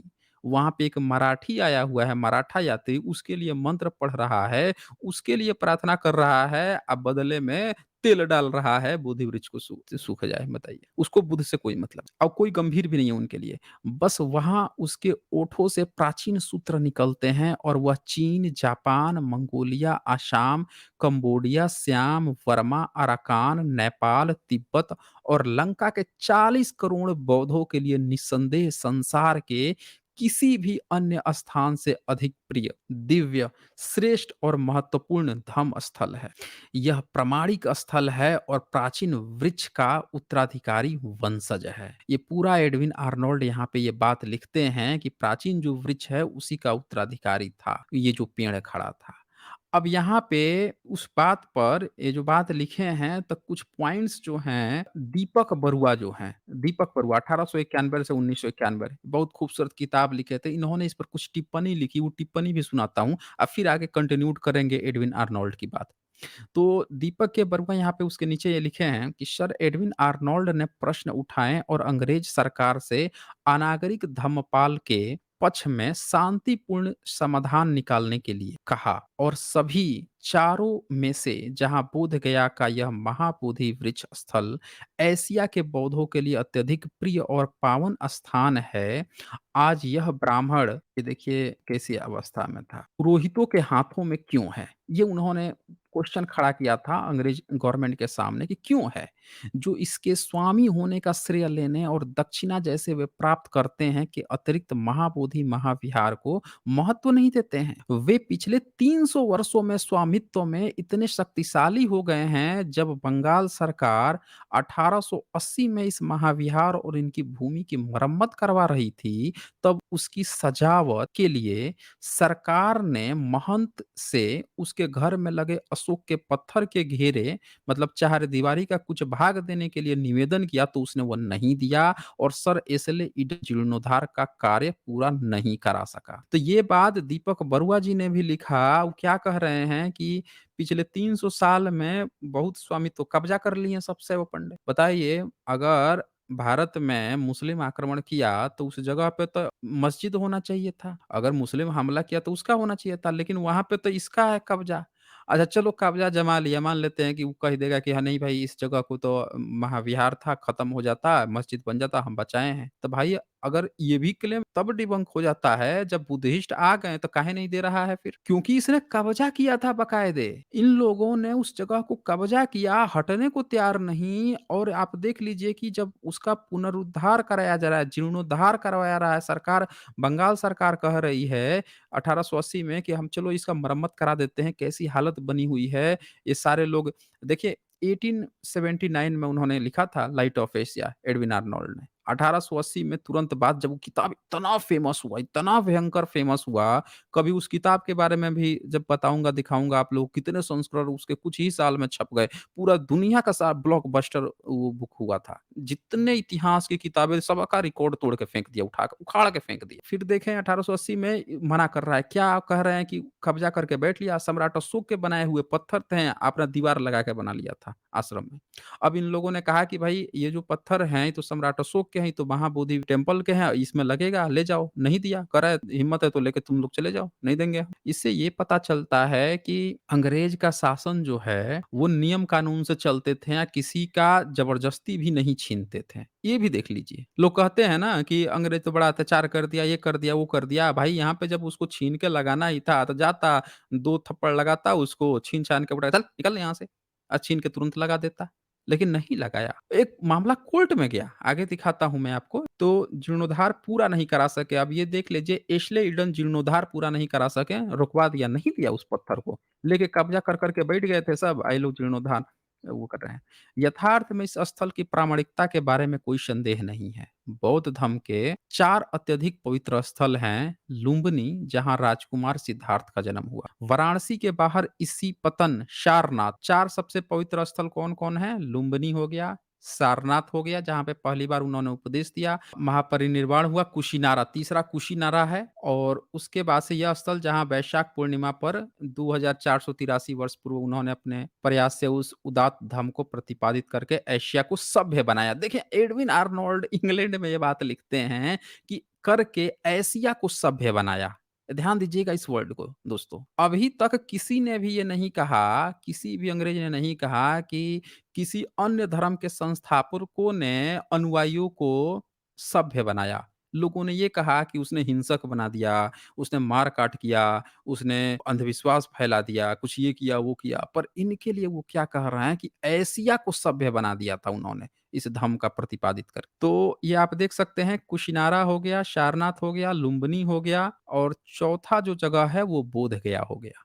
ये 4 जगह बौद्धों के 4 पवित्र धाम कहे जाते हैं और इसी की तर्ज पे 8वीं सदी 9वीं सदी में शंकराचार्य के जो बसिंदे हैं, उन्होंने 4 धाम बनाने की कोशिश की थी। फिर यहाँ पे वृक्ष स्थल एशिया के बौद्धों के लिए सबसे अधिक प्रिय और पवित्र है। अब सुनिए थोड़ा और कहानी सुन लीजिए ब्राह्मणों की और घाल-मेल सुन लीजिए और एडविन आर्नोल्ड के ही ज़बानी सुनिए ताकि और ज़्यादा ऑथेंटिक लगे। अब क्या लिखते हैं वो? तब यह आज ब्राह्मण पुरोहितों के हाथ में क्यों है? बोल रहे हैं कि ये वृक्ष जो है बौद्धों के सबसे प्रिय और पवित्र है, फिर भी ये ब्राह्मण पुरोहितों के हाथ में क्यों है? जो केवल इसके स्वामी होने का श्रेय लेने और वहां से प्राप्त होने वाले दान की चिंता के अतिरिक्त महाविहार का किसी भी प्रकार ध्यान नहीं रखते हैं। और इसीलिए मैंने आपको शुरू में जो फोटो दिखाई थी कि आज भी पंडा जो है वहां पे दान पेटी रखा हुआ है। उसको महाबोधि महाविहार से न उस समय मतलब था ना आज मतलब है। उसको सिर्फ़ और सिर्फ़ दान से मतलब है। ये बात एडविन आर्नोल्ड भी जानते थे और इंग्लैंड द डेली टेलीग्राफ में वहाँ उस समय छापे थे कि उसको दान के अलावे बाकी किसी चीज़ से कोई मतलब नहीं है। उसको स्वामित्व भी इसलिए है क्योंकि लोग बुद्ध के नाम पर कि उनका जगह है आएँगे या दान तो कूट-कूट के भर के जाएँगे। भाई बुद्धिज़्म का तो पहला सिद्धांत ही था। इस्लाम में कहा जाता है ना ज़कात दो आपको 2.5% ज़कात देना पड़ेगा। बुद्ध धर्म में दान देना लोगों को बदले में एजुकेशन देना ये बुद्ध धर्म ने ही सिखाया था पूरी दुनिया को। ये भी नहीं कहा कि आप खाली जो है हमको पैसा दे दीजिए, हमको टैक्स दे दीजिए, हमको ये कीजिए, हम बदले में आपको एजुकेशन देंगे। ये प्रथा बुद्धिस्ट की ही देन है और उस जगह पे आप ब्राह्मण, पंडा, पुरोहित उसके बदले में क्या देता है आपको? कर्म कांड देगा। आपको और निकम्मा बना देगा। मेहनत करने की बजाय और कहेगा कि ये पूजा करवा लो, वो करवा लो और आपके अंदर जो है आपकी क्षमता घटा देगा। आपको ढपोर संख बना देगा, बेवकूफ बना देगा, ये काम करता है। तो एडविन आर्नोल्ड भी बोल दिए कि उसको दान की चिंता के अतिरिक्त महाविहार के किसी भी प्रकार का ध्यान नहीं रखते हैं। तथ्य ये है कि 13वीं शताब्दी तक अर्थात 1400 वर्षों से अधिक समय तक यह स्थल एकमात्र बौद्धों द्वारा प्रयोग में लाया जाता था। आप देख लीजिए 13वीं शताब्दी तक अर्थात 1400 वर्षों से अधिक समय तक यह स्थल एकमात्र बौद्धों द्वारा प्रयोग लाया जाता था। अब जो लोग ये कहेंगे ना कि नहीं हमारे शिव जी तो बड़े पुराने हैं, ये हैं, तो भाई 13वीं 14वीं शताब्दी में कैसे कब्जा किया तुम? मुस्लिम के आने के बाद ही तुम कैसे कब्जा किया? कौन सी डील हुई थी कि इस जगह पे मुस्लिम तुम कब्जा करो, ये जगह मुझे दिलवा दो? या ये डील हुई थी कि आओ आओ मुस्लिम तुम लोग यहाँ पे आओ, राज सत्ता तुम सँभालो धार्मिक स्थल जो है हम कब्ज़ा करके हम सँभालेंगे। हमको तो यहाँ कोई पूछता ही नहीं है। हम नया-नया धर्म लेके आए हैं, शैविज़्म लेके आए हैं, वैष्णविज़्म लेके आए हैं, यहाँ कोई पूछ ही नहीं रहा है। एक काम करो आओ, ये जितने भी राजा हैं इन सब पर तुम लोग कब्ज़ा कर लो, राजाओं को मारो खत्म करो जनता का हम लोग देख लेंगे, धर्म स्थल ही कब्ज़ा कर लेंगे। मगर डील हुई थी क्या? ये कौन-सी डील थी भाई? बौद्ध का है तो इनका कब्ज़ा कैसे? और 13वीं सदी वो दौर था जब नालंदा विश्वविद्यालय जलाया गया। समझ रहे हैं ना? नालंदा विश्वविद्यालय। अब कोई ये कहे कि पंडा पंडा जो लोग कहते हैं ना कि उसमें का जो बमण है, बुद्ध जो बमण की बात किए वही ब्राह्मण है। अरे तो वो बौद्ध भिक्षु था। अगर तू वही है तो तुझे तो बुद्ध की बा काम करना चाहिए ना। तू उनके जड़ में तिल डाल-डाल के उसको क्यों खत्म कर रहा था? हैं? अगर तू वही है तो? साफ-साफ पता चल रहा है कि वो कतई नहीं है। मूर्खतापूर्ण, बेवकूफ़पूर्ण बातें करना छोड़ दीजिए, जो बमण का ट्रांसलेशन ब्राह्मण करके कह रहे हैं कि वही था, अरे वही रहता तो ये हालत कर देता। फिर ये लिखते हैं और 13वीं शताब्दी तक अर्थात 1400 वर्षों से अधिक समय तक वह स्थल एकमात्र बौद्धों के द्वारा प्रयोग में लाया जाता था और संरक्षित किया जाता था। किंतु भारत से बौद्ध धर्म के निष्कासन के पश्चात अन्य बुद्ध विहारों की तरह देख लीजिए, अन्य बुद्ध विहारों की तरह यह महाविहार अपकर्ष और उपेक्षा का शिकार हो गया। 300 वर्ष पूर्व एक घुमंतु शैव साधु स्थल पर आया और वहां रहने लगा। धीरे धीरे अपने चारों ओर अनुकूल वातावरण बनाकर, अब देखिए शैव जो है साधु वहां पे पहुंच गया 300 साल पहले, और वहां पे अनुकूल वातावरण बनाकर उसने उस समय वर्तमान पुरोहितों के आश्रम की स्थापना का कार्य किया। ये जितने भी वहां पे पुरोहित वहां पे बैठे हुए थे, ब्राह्मण पंडित, उन सबको 300 साल पहले ही बैठे थे, बहुत ज्यादा पुराना नहीं, वो स्थापित कर लिया। अब उसके बाद से ये लिखते हैं, और फिर धीरे-धीरे ये हर बुद्धिस्ट स्थल को कब्जा करते गए ना, अन्य जैसे कब्जा किए गए हैं वैसे इसको भी कब्जा कर लिया। लिखे भी हैं, वहाँ पे भी लिखे हैं ये बात। अपने स्वामित्व में इतने शक्तिशाली हो गए हैं कि जब बंगाल सरकार 1880 में महाविहार और इनके फर्श की मरम्मत करवा रही थी, और उसने अलंकरण हेतु महंत के मठ में लगे अशोक की चारदीवारी के पत्थरों का कुछ भाग माँगा, तो उस वृद्ध ब्राह्मण महंत ने वह नहीं दिया, और सर एशले ईडन उस पुनरुद्धार के कार्य हेतु कोई दबाव नहीं डाल पाए। तो ये आप देख लीजिए, दीपक बरुआ जी ने भी जो बात लिखी, वही बात जो है उनसे पहले ये एडविन आर्नोल्ड भी लिखे थे। आगे वो लिखते हैं, बौद्ध जगत वास्तव में इस पवित्र स्थल और अपने धम्म के उस सबसे अधिक पवित्र केंद्र को प्रायः भूल गया। कैसे नहीं भूल जाएगा? समुद्र पे रोक ही इसीलिए था ना कि श्रीलंका वाला ना आ पाए। ये वर्मा-वर्मा और ये जितने भी उधर जापान-वापान हैं, चीन वगैरह भी आते थे, तो वो बंदरगाह के रास्ते आते थे, सारा कनेक्शन काट दिया ना पूरा उधर से। कोरिया-वोरिया सारा कनेक्शन काट दिया समुद्र पे रोक लगा के। द्वीप वाले मालदीव-वालदीव कोई ना आ पाए यहाँ पे। तो कहाँ से भूल ही जाएँगे फिर। ज़रा सोचिए, जब इस्लाम का कब्ज़ा हुआ मक्का में, तो मोहम्मद जो है ना उन्होंने सीख ले ली थी। तो उन्होंने रोक ही लगा थी कि कई किलोमीटर पहले भीतर मक्का में कोई नहीं घुस सकता। यहाँ पे देख लीजिए समुद्र पार रोक लगा दिए पूरा का पूरा दूर तक, और फिर जो है इस पर 13वीं-14वीं सदी से कब्ज़ा कर लिया। अब कौन किससे सीखा, आप कंपेयर कर लीजिए, इन लोगों ने या मोहम्मद से सीखा, मोहम्मद ने इन लोगों से सीखा। हालाँकि मोहम्मद 6ठी सदी के हैं, तो उस समय तक तो बुद्ध का उतना ह्रास नहीं हुआ था। तो क्या ब्राह्मणों ने उनसे सीख कर ये सारे कारोबार कर लिए कि कैसे भारत से बुद्ध हमको गायब करना है? इस्लाम भी आ चुका था भारत में। अब देख लीजिए, केंद्र को भूल गया, जो उसके लिए जेरूसलम के मक्का की तरह था, और जहां 10 लाख लोगों का प्राच्य समागम होता था। आप देख सकते हैं कि मक्का जो है उससे भी बड़ी जनसंख्या में बोध गया में लोग पहुंचते थे, और उस जगह को जो है भारत से गायब कर दिया गया, समुद्र पर रोक ही लगा दी। देखिए, मोहम्मद जाते-जाते अरब की कितनी बड़ी व्यवस्था कर गए। पूरा दुनिया से लोग वहाँ पे जा रहा है, अरब की कितनी ज़बरदस्त कमाई होती है। होती है ना, मक्का की यात्रा लोग करते हैं तो कितना-कितना पैसा लगता है। भारत सरकार तो पैसा भी देती है हज यात्रा का, कितनी-कितनी सरकारें पैसा देती हैं। और ज़रा सोचिए, पूरे विश्व से अगर बोध गया का स्थल के लिए उस समय भी अगर लोग आते रहते, समुद्र पे रोक नहीं लगाता बढ़ामड़, और लोग आते रहते, तो भारत कितना धनी होता, पूरे विश्व से पैसा आता उस जगह पे। पर ब्राह्मण को तो ये बात पता थी कि उधर वाला आएगा तो इसका स्वामित्व नहीं रह जाएगा, छीन लेगा।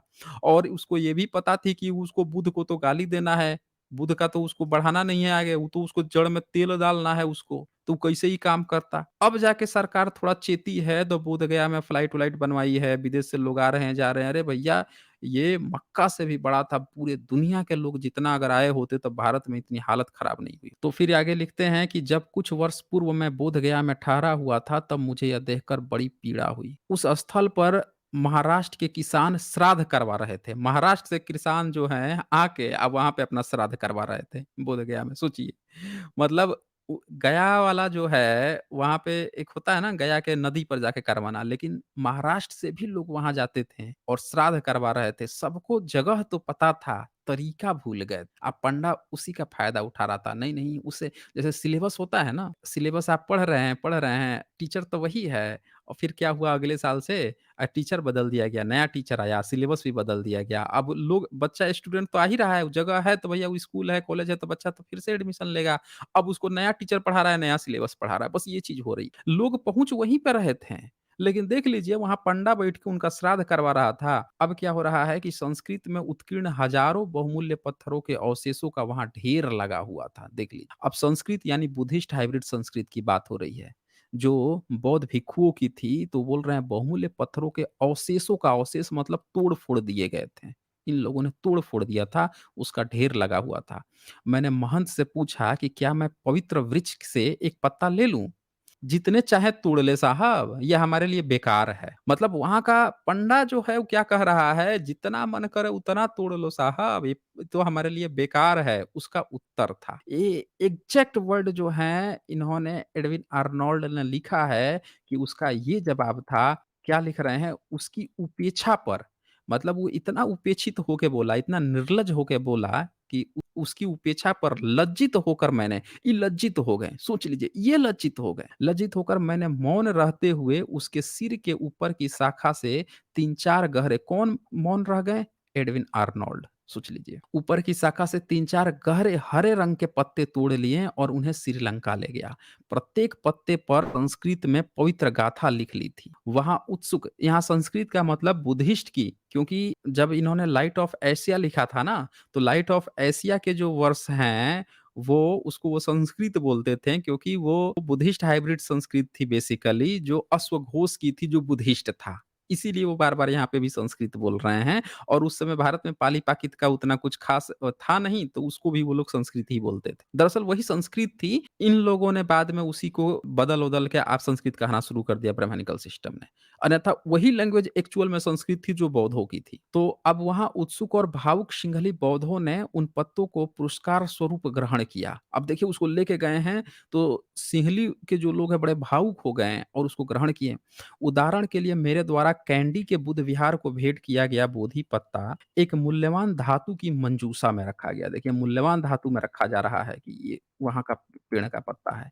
और फिर एकदम ऐसा हुआ कि पंदूरे के सौम्य और विद्वान भिक्षुओं से बात करते हुए विशेषतः अपने प्रिय और बुद्धिमान और उसके उपकरण को हिंदू आश्रम के साथ सौहार्दपूर्वक बातचीत द्वारा और महारानी की सरकार के अनुग्रह से बौद्ध देशों के प्रतिनिधि समिति के हाथों में सौंप दिया जाना चाहिए। सुझाव भी व्यक्त किए कि भाई ऐसा सौंप दिया जाना चाहिए। बहुत सारी बातचीत हुई, वहाँ मिले, सबको बताएं उस जगह के बारे में। तो ये सारी चीज़ें जो हैं आप देख सकते हैं, ये वहाँ की रेलिंग थी उस समय, यही रेलिंग माँगा था उन लोगों ने, कि ये सब तुम लोग दीवार बना लिए हो, क्या बना लिए हो, पुनरुद्धार करना है, नहीं दिया। फिर ये बोल रहे हैं कि आगे अन्य बौद्ध देशों में तेज़ी से एक विश्वव्यापक आकांक्षा बन गया। मुझसे विनम्र निवेदन किया गया कि मैं पूर्व के अधिकारियों के समक्ष अपनी योजना प्रस्तुत करूँ, जो मैंने किया। मैंने शिलोन के राज्यपाल सर आर्थर गोल्डन को इन शब्दों में लिखा, मैं एक सरकारी अधिनियम का सुझाव प्रस्तुत करता हूँ, जो ऐतिहासिक दृष्टि से न्याय संगत होगा और जो बौद्ध जनसंख्या के प्यार कृतज्ञता को जीत लेगा। ये बार-बार उन लोगों को समझा रहे थे कि अगर आप ये करोगे ना तो बौद्ध लोग आपको फ़ेवर करेंगे, वो आपके प्रिय हो जाएँगे। वो इसलिए कह रहे थे, वो चाहते थे, उनका ये उद्देश्य नहीं था कि बौद्धों को अंग्रेज़ों का फ़ेवर बनाना, बल्कि उनका ये उद्देश्य था कि उस जगह को आज़ाद करा के बुद्ध को वापस वहाँ पे स्थापित करना। ये उनका एक्चुअल उद्देश्य था। वो बार-बार अंग्रेज़ों को उनकी भाषा में समझाने का प्रयास कर रहे थे। ये देखिए बोधगया के महाविहार की चारदीवारी, जैसा कि आप जानते हैं, बौद्धों के लिए संसार का सबसे पवित्र स्थल है। किंतु बोधगया पर शैव पुरोहितों ने अतिक्रमण किया हुआ है, जो वहाँ महादेव की पूजा करते हैं और उस स्थल को अपने चिन्हों एवं पूजा पाठ द्वारा दूषित करते हैं। ये बाकायदे लिखा हुआ उन्होंने अपने नोट्स में, देख लीजिए कि पूजा पाठ द्वारा दूषित करते हैं उस जगह को। अच्छा ये बताइए पूजा पाठ का कौन-सा तरीका है कि लेके तिल डाल दो वहाँ पे, फूल पत्ता कर दो, गंदगी फैला दो, ये दूषित करने का नहीं है। तो एग्ज़ैक्ट वर्ड है उनका कि पूजा पाठ द्वारा दूषित करते हैं, जो स्वभाव में विरोधी है। ये बुद्धिज़्म का ठीक अपोज़िट है। वो स्वच्छता की बात कर रहा है, ये गंदगी फैला रहे हैं। इस पर भी वह पूजा स्थल और उसके आस-पास की भूमि अब भी सरकारी संपत्ति है और उसे उचित एवं मैत्रीपूर्ण समझौते द्वारा महंत और उसके साधुओं को वहाँ से हटाने और महाविहार एवं उसकी भूमि को शिलोन और अन्य स्थानों के बौद्धों के संरक्षकों को स्थानांतरित करने में अधिक कठिनाई नहीं होगी। ये बोल रहे हैं कि भैया किसी तरह उसको स्थानांतरित करो, उनसे हटाओ, पंडों को दूषित कर रहे हैं, प्रदूषित कर रहे हैं।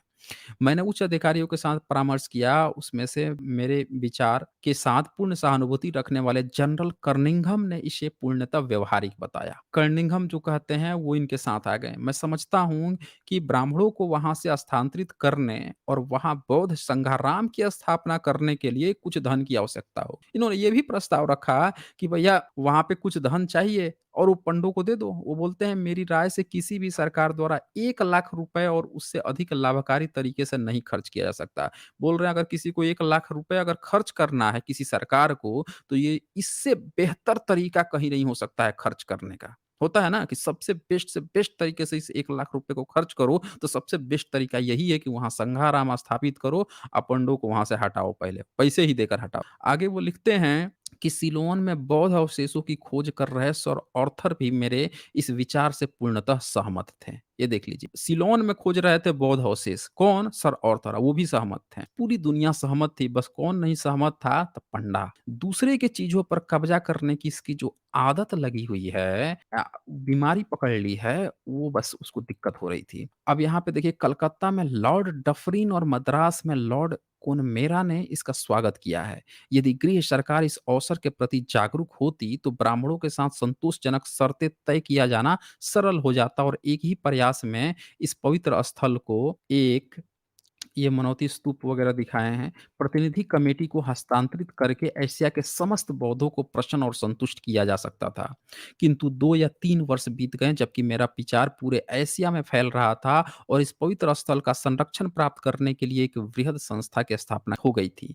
महंत की आकांक्षाएं और भी अधिक कठोर हो गई। अब देखिए, वो और ज्यादा लालची हो गया। देखा ना कि अच्छा, ये बड़ा जोर लगा रहे हैं, लगता है कि कुछ खास बात है, चलो और हम जोड़ लगाते हैं और पैसा वो मिलेगा, तो और कठोर हो गई। और महाविहार के अतिक्रमण में वह और अधिक दृढ़ हो गया। लिखते हैं कि पंडा इतना ज्यादा और कठोर हो गया और ज्यादा अतिक्रमण करने लगा। पूर्व एशिया में जो पत्र मुझे प्राप्त हुए, उससे प्रतीत हुआ कि उस पुराने ब्राह्मण ने चेतावनी देते हुए सरकार को एक स्मरण पत्र दिया था और स्थानीय अधिकारियों से शांति के हित में समझौते के बारे में विरोधी रपट दी। मैं समझता हूँ कि महंत एक अच्छा आदमी था। ये देखिए, ये भी गलतफ़हमी में थे कि महंत एक अच्छा आदमी था। मतलब यहाँ पे देख लीजिए, अब जो लोग अपने को हिंदू कह रहे हैं, जो लोग अपने को समझ रहे हैं कि हिंदुइज़्म में घुसे हुए हैं, आप लोग देख लीजिए, ये सिर्फ़ अंग्रेज ही नहीं, एक सुनते हैं ना आप, कहते हैं कि न्यायिक चरित्र नहीं होता। यहाँ भी ये बात ज़ाहिर हो रही है कि उनमें न्यायिक चरित्र नहीं था। दूसरे की जगह को कब्ज़ा कर लेना और उनके लोग आ भी जाएँ, उनको न देना, इसको क्या कहते हैं? न्यायिक चरित्र नहीं होना। तो जो श्रीलंका के बौद्ध भिक्खु थे, अनागरिक धर्मपाल, वो भी बोल दिए कि बाद में बदल गया। और यहाँ पे एडविन आर्नोल्ड भी अपने लेख में लिख रहे हैं कि मैं भी उसको अच्छा समझ रहा था। अनागरिक धर्मपाल जी भी बोले थे कि मैं उसको अच्छा समझ रहा था। सब लोग की गलतफ़हमी दूर कर देगा। कुछ दिन गुज़ारिए तो इनके साथ। सारा इनके अंदर जो छल-कपट होता है ना, वो कूट-कूट के बाहर निकल आएगा। आपको तुरंत पता चल जाएगा कि अंदरूनी कितने विषैले, ज़हरीले होते हैं। आप जब इक्वालिटी की बात कहेंगे, तो आपको कहेगा ना, ये ज़हर फैला रहा है, ये नफ़रती है, नफ़रती एजेंडा। सोचिए, इतना ज़हरीले होते हैं कि इक्वालिटी को कहते हैं नफ़रत फैला रहा है। तो ये भी पहचान गए उसको। आगे ये क्या लिखते हैं, मैं समझता हूँ कि महंत एक अच्छा आदमी था। हमारे लाखों अनुयायी जिस स्थल के प्रति इतना अधिक प्रेम रखते हैं, किंतु यदि आप उस स्थल की सैर करते, तो आप लज्जा और दुःख के साथ नीलाजन, मतलब निरंजना की पूर्व दिशा में आम के बगीचे के अंदर मूलचिद सरोवर के नाम के अनुकरण में से स्थापित मुचरित गांव के समीप सिंचाई के कुएं की दीवारों में, देख लीजिए, कुएं की दीवारों में पलस्तर से लगाई गई प्राचीन प्रतिमाओं को देखते हैं। मतलब जो सिंचाई हो रहा था, मुचरित वहां बगल में गांव था, उसका जो कुआं था, वहां पलस्तर करा के कुआं बनाए थे, और उसमें वो लगा दिए थे प्रतिमा, प्राचीन प्रतिमा को ले ले जाके उसमें कुआं में लगा दिए थे। और सुनिए, पत्थरों पर तराशी गई बुद्ध प्रतिमाओं को पानी निकालने वाले लीवर के साथ, अब जो पानी जिससे निकाला जाता है, उसके लीवर के साथ वजन के रूप में प्रयोग में लाया जाता था। जरा सोच लीजिए, वो जो मैंने बताया ना कि स्टॉपेज में नीचे पत्थर बांध देते हैं कि भारी रहेगा, खींचेंगे तो नीचे आएगा, नहीं तो ऊपर उठ जाएगा। तो इसे पानी निकालने में जो वजन प्रयोग किया, वहाँ जो है प्राचीन काल के तराशी गई बुद्ध की जो प्रतिमाएं थी, उसको वजन के रूप में पानी निकालने वाले लीवर के रूप में प्रयोग कर रहे थे सब। इतना बुरा बर्बाद कर दिए थे सब, सोच लीजिए। मैंने महाविहार के आसपास के गांवों के किसानों को उत्कीर्ण सुंदर पत्थरों को अपनी झोपड़ियों की सीढ़ियों के रूप में प्रयोग करते हुए देखा। बताइए, इतने सुंदर बुद्ध की जो पत्थर बनाए गए थे, तरासे गए थे, उसको सीढ़ी बना-बना के लात रख-रख के ऊपर चढ़ते थे सब। ये हालत कर दी थी इन लोगों ने भारत के इतने प्राचीन बुद्ध धम्म की। और बताते हैं कि ऋषि मुनि बड़े सीधे-साधे होते हैं, बड़ा अच्छा करते हैं, ये करते हैं। ये हालत कर दी थी इन लोगों ने। इतना तिरस्कार कौन करता है? और सुनिए, मैंने महंत की बरादरी के पूर्व में कूड़े के नीचे, ये देख लीजिए, महंत की बरादरी के पूर्व में कूड़े के नीचे दबी हुई एक 3 फुट ऊंची उत्तम प्रतिमा देखी। देख लीजिए, कूड़ा के नीचे दबा के रखे हुए थे, जो संग्रहालय में रखने योग्य थी। संग्रहालय में रखने योग्य थी, उसको कूड़ा में दबा के रखे हुए थे सब। और सुनिए, नीलाजन नदी के किनारे मंदिर की बाहरी पूर्वी दीवार में कुछ कलात्मक पत्थर प्लस्तर से लगाए गए और प्राचीन स्मृति चिन्ह अशोक स्तंभ यथार्थ में भारत के अत्यधिक प्राचीन स्मारक जो महाविहार के फर्श की शोभा बढ़ाते थे, अब महंत की रसोई में खंभों के रूप में प्रयोग में लाया जा रहा है। तो देख लीजिए, रसोई बना के खंभा में लगा दिया था सम्राट अशोक के बनाए हुए जो बुद्ध के प्राचीन जो मूर्तियाँ थीं, उनके जो फर्श थे, उसको ले लेके खंभा बना के प्रयोग कर रहा था। क्या बुरा हालत इन लोगों ने कर दिया था। हमारे ही पूर्वजों की, हमारी ही ज़मीनें, हमारे ही बनाए हुए सम्राटों की चीज़ों को इन पंडों ने इस कदर बर्बाद किया है, जिसका ज़िक्र एडविन आर्नोल्ड जो हैं, द डेली टेलीग्राफ में इंग्लैंड में छप रही है ये खबर। अब यहाँ पे आप देख सकते हैं, इस निराशाजनक उपेक्षा को सुधारने के लिए महाविहार को ऐसा बनाने का जैसा कि उसे होना चाहिए, परिशुद्ध बौद्ध धर्म का एक सजीव और विद्या का केंद्र, धन का न तो पहले अभाव था न अब है। तो ये बोल रहे हैं कि देखो, धन की कोई बात नहीं है, न पहले धन का अभाव था न अब है। यदि गृह सरकार ने हिंदू महंत को वहां से हटा दिया होता तो मैं जितनी भी धनराशि उचित और आवश्यक समझी जाती उसकी व्यवस्था करवा देता। एडविन आर्नोल्ड एक अंग्रेज जिसका कुछ भी लेना देना नहीं भारत से, वो बंदा ये बात कह रहा है, पेपर में लिख रहा है, द डेली टेलीग्राफ में, कि अगर गृह सरकार इसको हटा देती, उस पंडे को जितना उस बेइज्जती कर रहा था, वहाँ के मूर्तियों को तोड़-ताड़ के खंभा इस्तेमाल कर रहा था, रसोई में इस्तेमाल कर रहा है, ये वो कर रहे थे, उनको हटा दिया होता तो मैं अपने तरफ से पैसा लगा के व्यवस्था करके इस जगह का जीर्णोद्धार करवा दे। एक अंग्रेज कह रहा है अपना पैसा लगाने की, जिसका कुछ रत्ती भर ना लेना देना है उस जगह से। सोच लीजिए। इसी से आप समझ सकते हैं कि बुद्ध कितने अच्छे रहे होंगे कि उनको उनके बारे में लाइट ऑफ एशिया लिखने के बाद से एक व्यक्ति अपना पूरा जीवन अर्पित करने को तैयार है, अपनी पूरी संपदा को, और दूसरा यहाँ का एक पंडा जो है इतनी पुरानी-पुरानी भव्य मूर्तियों को उठा-उठा के रसोई में खंभा बना के इस्तेमाल कर रहा है, तो सीढ़ियाँ बना-बना के लात रख-रख के ऊपर चढ़ रहे हैं, तो कोई कुएँ में चला रहा है, तो कोई प्लास्टर लगा रहा है, बताइए। फिर आगे ये लिखते हैं, किंतु मेरा यह विचार इतना अधिक बौद्धिक था, जिसे अधिकारी द्वारा समझ पाना कठिन था। कोई अधिकारी उनके इस मर्म को, उनकी इस बात को समझ नहीं पा रहे थे सब, और इस प्रकार एक स्वर्ण अवसर हाथ से निकल गया। कोई नहीं समझा। वो बहुत प्रयास किए थे एडविन आर्नोल्ड, जब उन्होंने बुद्ध को पढ़ा, लिखा, तो बहुत प्रयास किए उस जगह को बचाने का। आगे लिखते हैं, कुछ भी हो, एशिया ने अपनी नई इच्छा का परित्याग नहीं किया और मुझे अनेक ऐसे और भी आग्रही अनुरोध प्राप्त हुए हैं, और मैं अंत में तत्कालीन भारतीय राज्य सचिव लॉर्ड क्रॉस के पास गया, जो सदा बौद्धिक, दयालु और ग्रहणशील थे, और मैंने एक बार पुनः महाविहार की महान पुनर्प्रतिष्ठा की वकालत की।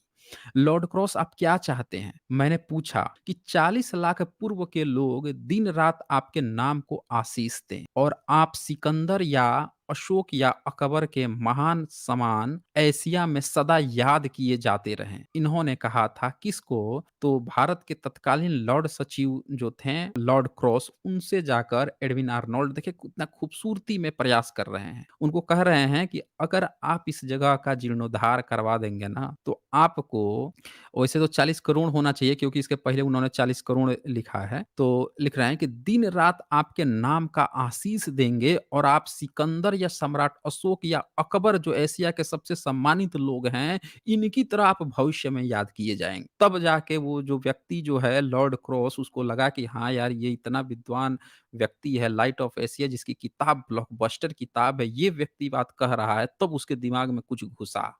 लॉर्ड क्रॉस वो कहते हैं, ईश्वर मुझे धन्य करे। हाँ, मंत्री ने उत्तर दिया, कैसे होगा यह? अब वो बोल रहा है कि अच्छा, ऐसा हो जाएगा, कैसे कैसे होगा ये? तब ये कहते हैं एडविन आर्नोल्ड, तब मैंने सभी तथ्य दोहरा दिए। ये जितनी भी बातें जो अभी तक आपने देखा, ये सब दोहराएं, और भारत के मंत्री के मस्तिष्क पर इतना हर्षयुक्त प्रभाव उत्पन्न किया कि उन्होंने इस संबंध में काउंसिल के साथ परामर्श करने और लॉर्ड लेंसडाउन को लिखकर पूछने की कि क्या वह इस विचार का अनुमोदन करते हैं, मुझे आश्वासन दिया। समय पर वायसराय ने उत्तर दिया कि विचार न्याय संगत और लाभकारी था। और यदि कोई धार्मिक दुर्भावना उत्पन्न नहीं होती और भारतीय कोष से कोई आर्थिक अनुदान नहीं मांगा जाता, तो कलकत्ता सरकार मैत्रीपूर्ण समझौते के समर्थन करने की इच्छुक रहेगी। अब देखिए चीजें अब जो है यहाँ पे जब इतना उन्होंने अनुरोध किया तब जाके कोलकाता सरकार और ये सारे लोग जो हैं अब थोड़ा जगते हैं।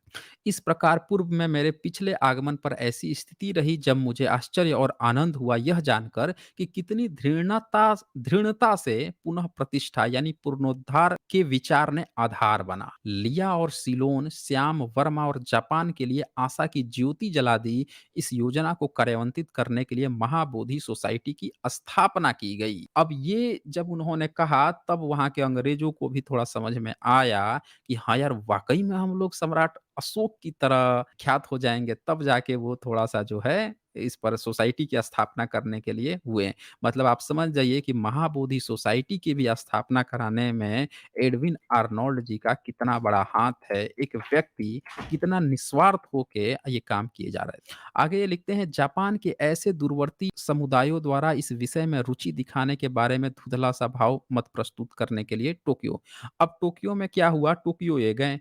टोक्यो में भी इन्होंने सारी बातें की, बहुत उनको प्यार-सम्मान मिला और उसके बाद से वहाँ के लोगों ने बुद्ध का एक बड़ा अच्छा-सा प्रतिमा ये देखिए ये महाबोधि सोसाइटी के प्रांगण में अनागरिक धर्मपाल जी की मूर्ति भी यहाँ पे स्थापित है वहाँ, बहुत काम किया था ना इन्होंने। तो वो क्या हुआ ना कि उन्होंने एक जो मूर्ति थी, उसको दिया और वो जो मूर्ति है लाके इन्होंने यहाँ पे स्थापित भी करवाए थे लोग भारत में, वही महाबोधि में। तो फिर क्या हुआ, तो जापान से आपकी अनिच्छुक विदाई के पश्चात इंडो-बुसेकी कोफुको सोसाइटी बेकार नहीं बैठी है और अब मैं आपको हर्ष के साथ सूचित करता हूँ कि हम आपकी कृपा परामर्श के अनुसार प्रत्येक पवित्र स्थल के निकटवर्ती भूमि के कुछ भाग को खरीदने का प्रयास कर रहे हैं। अब ये लोग प्रयास कर रहे थे कि वहाँ की ज़मीन ये लोग खरीद लें, खरीद के ही वो करें क्योंकि वो पंडा बैठ गया था, दे नहीं रहा था। महाबोधि सोसाइटी के अनागरिक धर्मपाल जी भारत में जो भी हमारी सहायता कर सकते थे वे कर रहे हैं। यदि सब कुछ वैसा होता है जैसा कि हम चाहते हैं तो जापान के कुछ भिक्षु इसी वर्ष भारत के लिए प्रस्थान करेंगे। तो अब पूरी दुनिया के बौद्ध भिक्षु को जब पता चल गया कि बुद्ध का वो सबसे पवित्र स्थल मिल गया है तो सब लोग अब धीरे-धीरे आना शुरू हो गए। इस प्रकार यह नवीन और महान विचार फैल रही थी और विश्व को अधिक समय नहीं लगेगा। मैं सोचता हूँ जब बुद्ध धम्म इस द्वार से अपनी भूमि में लौटेगा और भारत बौद्ध एशिया का स्वाभाविक केंद्र होगा। इस क्षण मैं खेद के साथ कहता हूँ, यह आंदोलन एक सतर्कता बनाए हुए है। महंत और मेरे बीच संस्कृत भाषा में हुए कुछ मैत्रीपूर्ण पत्र व्यवहार में इनको भी संस्कृत ये सीख लिए थे। तो महंत से पत्राचार किए क्योंकि ब्राह्मणों को और कौन-सी भाषा आती थी? मतलब संस्कृत के अलावा उनको क्या आता था? कुछ नहीं आता था। कहीं कुछ लिखना पढ़ना तो आता नहीं था, तो संस्कृत ही सीख लिए थे, तो लिख के भेजे उसको, तो पत्राचार हुआ। प्रबंध के संबंध में सब ठीक चल रहा था जब मेरी इच्छा के विरुद्ध महाबोधि सोसाइटी और हिंदू साधुओं के बीच प्रतिकूल कार्यवाही आरंभ हुई। अब इनकी इच्छा नहीं थी लेकिन इन दोनों के बीच में जो है प्रतिकूल कार्यवाही शुरू हो गई और अनागरिक धर्मपाल जी एक कर्मठ सचिव जिनकी उद्देश्य के प्रति उत्साहपूर्ण सेवाओं की पर्याप्त सराहना कर पाना संभव नहीं, जिनके उदार प्रयास के उदाहरण संपूर्ण बौद्ध एशिया में उनको प्रिय बनाते हैं। देखिए सबसे अनागरिक धर्मपाल जी का बर्थडे वगैरह लोग मनाते हैं। मैं पहले नहीं समझता था, मैं देखता था कि अनागरिक धर्मपाल जी का बर्थडे आ रहा है, इनके डेट को याद किया जा रहा है। मैं सोचता था यार ये कौन है, कौन है? लेकिन देख लीजिए ये कितना बड़ा कनेक्शन है। मतलब श्रीलंका से वहाँ के एक भिक्षु जो है अपना जीवन लगा दिया यहाँ पे पंडों से इस जगह को आज़ाद कराने में। अब ज़रा सोचिए अगर ऐसे व्यक्ति को अगर हम लोग इनको याद नहीं करेंगे, तो कौन याद करेगा? हमारी विरासतों पर जिसने काम किया है, एडविन आर्नोल्ड हो गए, अनागरिक धर्मपाल जी हो गए, तो कौन याद करेगा? ज़रा सोचिए, काल्पनिक चीज़ को याद करके मिलेगा कुछ? ना मिलना है। तो अब यहाँ पे देखिए, फिर जब जापान से उनकी देख-रेख में आई एक धातु की प्रतिमा अब यहाँ भी एक बहुत बड़ा खुलासा है, ये भी देखिए। जापान गए थे, जापान से उनकी देख-रेख में आई एक धातु की प्रतिमा का बुद्ध महाविहार में स्थापित करना उचित था। अब उस बुद्ध महाविहार में ये लोग स्थापित किए। महंत के लोगों ने उसे हिंसा के साथ हटा दिया। सारा पंडा जो है वहाँ पे जुट गए जुट के हिंसा करने लगे, मारा-पीटी करने लगे और पूरा मूर्ति बुद्ध की मूर्ति उखाड़ के फेंक दिए सब। महाविहार से देख लीजिए लिखे हैं इन्होंने। महंत के लोगों ने उसे हिंसा के साथ हटा दिया और श्रृंखलाबद्ध कानूनी मुकदमे आरंभ हो गए और उसके बाद से लाइन से उनके ऊपर जो है मुकदमा पर मुकदमा, मुकदमा पर मुकदमा चलना शुरू हो गया। सदर न्यायालय के आवासीय अधिकारी से हमें अनुकूल निर्णय का लाभ मिला, किंतु कलकत्ता उच्च न्यायालय ने अपने एक फैसले में, जिसे मैं आदर के साथ गलत, ये बोल रहे हैं कि वो फैसला गलत था। आदर के साथ बोल रहे हैं कि वो गलत था और अतर्क संगत घोषित करता हूँ। अतर्क, तर्क नहीं, अतर्क संगत घोषित करता हूँ, हमारे पक्ष के फैसले को उलट दिया। मतलब ये लोग सही काम कर रहे थे, फिर भी इनके फैसले को उसने उलट दिया। जिस प्रकार 100,000 रुपए से अधिक खर्च हुए थे। बहुत पैसे खर्च किए, उस समय के लिए 100,000 बहुत होता है। 100,000 कितना हो गया? 1 लाख हो गया ना? 1 लाख रुपया उस समय के लिए 1880 के दौर का बहुत बहुत ज़्यादा अमाउंट हुआ। और मेरे श्रेष्ठ मित्र अनागरिक धर्मपाल जी का साहसिक श्रम उसमें लगा हुआ था। कानून से अपील करने की नीति विफल हो गई। तो ये वहाँ पे बहुत निराश हुए थे कि कानून के मदद से ये जो फैसला चाह रहे थे, वो विफल हो गई उस समय। किंतु मैं एकदम निश्चित हूँ और तर्क और न्याय की अपील करने और बुद्ध विहार के वर्तमान किराएदारों के साथ मैत्रीपूर्ण समझौते पर निर्भर रहना अंततः सफल होगा। तो ये इसी के साथ ही ये बात लिखते जाते हैं और बताते जाते हैं। आपने देख लिया यहाँ पे कि एडविन आर्नोल्ड जो हैं, उन्होंने कितना प्रयास किया था भारत में बुद्ध धम्म जो महाबोधि टेम्पल है उसको वापस लाने का। और फिलहाल में क्या स्टेटस है कि तत्कालीन सरकारें जो हैं अभी भी पंडों को पूरी तरह से वहां से नहीं हटा पाई हैं। और पंडे आज भी ये महाबोधि टेम्पल के ठीक बुद्ध की प्रतिमा के नीचे यहाँ दान पेटी लगा के यहाँ पंडा बैठता है और बैठ के यहाँ पे कहता है कि शिव जी हैं। और यहाँ पे पूरा दान पेटी बुद्धिस्ट जितना दान आता है सब पंडा लेके जाता है। बुद्धिस्ट लोग वहाँ दान पेटी ये नहीं लगाते हैं, लोहा का लगा के बैठा रहता है यहाँ पे पंडा। आप बहुत सारे लोग तो जाते हैं वहाँ देखने के लिए, वो सोचते हैं कि अच्छा बुद्ध का होगा, क्योंकि उस पे ही थोड़े लिखा है कि पंडा का है। लिख देता ना कि शिव का दान है, ये मेरा है, ये बुद्ध को नहीं जाएगा, लिख देना चाहिए था वहाँ। तो फिर भी इसको अलाउ है, क्योंकि सरकारी पेंच तंत्र आज भी फँसा हुआ है। आज भी वहाँ पंडा बैठता है। सरकार को ये बात सुनिश्चित करना चाहिए कि महाबोधि टेम्पल को पूर्ण रूप से बुद्ध लोगों का, बुद्धिस्ट लोगों को सौंप देना चाहिए, धार्मिक स्थल जिसका है। भाई अगर कोई चीज़ मुस्लिम का है तो मुस्लिम का सौंप दो ना। अगर ब्राह्मण का है तो ब्राह्मण को, अगर महाबोधि ये बुद्ध का है तो बुद्ध को सौंप दो, बुद्धिस्ट लोगों को। यहाँ पे पंडा बैठाने का क्या ज़रूरत है? हैं? जगहंसाई पूरी दुनिया में जगहंसाई 1800 सोचिए 83 में वहाँ पे विदेशों में जगहंसाई हो रही थी। ये सब बातें लेके कि पंडा जो है वहाँ पे तेल डालता है, वहाँ पे प्रतिमा तोड़ रहा है, जापान से प्रतिमा आई है, ये हुई है जगहंसाई। आज भी बैठ के वहाँ पे देख लीजिए ये, वो बैठ के क्या कर रहे हैं। तो इसीलिए दोस्तों अगली बार आप जब जाइएगा वहाँ पे, आप भी देख लीजिएगा, कन्फ्यूज़ मत होइएगा। जैसे मंदिर के भीतर घुसिएगा बुद्ध के प्रतिमा के नीचे, यहाँ पे पंडा मिलेगा, दान पेटी गलती से उसमें मत डालिएगा, ये पंडा लेके जाएगा पूरा वहाँ पे। ये बुद्ध का, बुद्ध को नहीं जाता कोई दान-वान, याद रखिएगा ये। तो अब ज़रा सोचिए दोस्तों, फीडबैक कमेंट देके बताइएगा कि क्या ये उचित है कि पंडा को वहाँ पे मिलना चाहिए? उस जगह पे पूजा-पाठ करता था ना, वो जगह तो वीरान था, बुद्धिस्ट का था, पूजा-पाठ करता था, बुद्ध को थोड़े बचा के रखा था। बुद्ध का तो प्रतिमा उखाड़ के ये सब फेंक रहे हैं, वहाँ की मूर्तियाँ तोड़ रहे हैं, अपने दीवाल में किचन में लगा-लगा के तहस-नहस बर्बाद कर रहा है। ये तो एडविन आर्नोल्ड है, नागरिक धर्मपाल जी, इन लोगों के प्रयास से सब जाके पुनरुद्धार कराया गया, तब भी आगे कब्जा किया हुआ है। तो इन लोगों को देख लीजिए, आप जाग जाइए, आप नहीं जागेंगे तो इसी तरह से देश बर्बाद होते रहेगा। और जो भी हम लोग का संवैधानिक दायरा है उसके तहत जो है इस पर जल्द से जल्द जो है इस जगह को जिनका है उनको सौंप देना चाहिए। तो दोस्तों कमेंट करके आप बताएँ आपको स्ट्रीम कैसी लगी? थोड़ी-सी लंबी हो गई, मैंने सोचा था इसको 1 घंटे में समेट दूँगा लेकिन थोड़ी-सी लंबी हो गई। और ब्लेज़ प्लेज़ यहाँ लिखते हैं, जय भीम नमो बुद्धाय। एसचे सर, सोचने की बात है कि विष्णु के अवतार की जगह पे शैव क्या कर रहा था? बुद्ध को इन्होंने विष्णु का अवतार बनाया, बुद्ध को शिवा बना के जड़ों को काट दिया। हाँ, वही मैं बोल रहा हूँ ना, वही बिल्कुल कह रहा हूँ कि जैसे ही शैव मार्ग आया तो हर बुद्धिस्ट की जगह पे, हर बुद्ध महाविहार की जगह पे कब्जा करके शिव-शिव करने लगा। उसके बाद वैष्णव आया, तो ये तो हर जगह शिवलिंग ले जाता था ना शैव वाला, हर जगह शिवलिंग, शिवलिंग करेगा। तो देखिए वहाँ शिवलिंग मैंने दिखाया आपको। इसीलिए बाबा साहब कह के गए थे, इतिहास पढ़ो, इतिहास पढ़ो, इतिहास जानो। मेहनत करो, 2 जून की रोटी के लिए भी व्यवस्था करो, लेकिन इतिहास ज़रूर जानिए। नहीं जानेंगे तो जैसे हमारी जमीनें, सड़कें, हर चीज़ छीन-छीन के इन लोगों ने कब्ज़ा करके धनी बन के सामंतवादी बन के बैठे हुए हैं, उसी तरह से हमारे इन सारे धार्मिक स्थलों को भी कब्ज़ा कर के आप देखिए इन्होंने क्या हाल बना रखा है।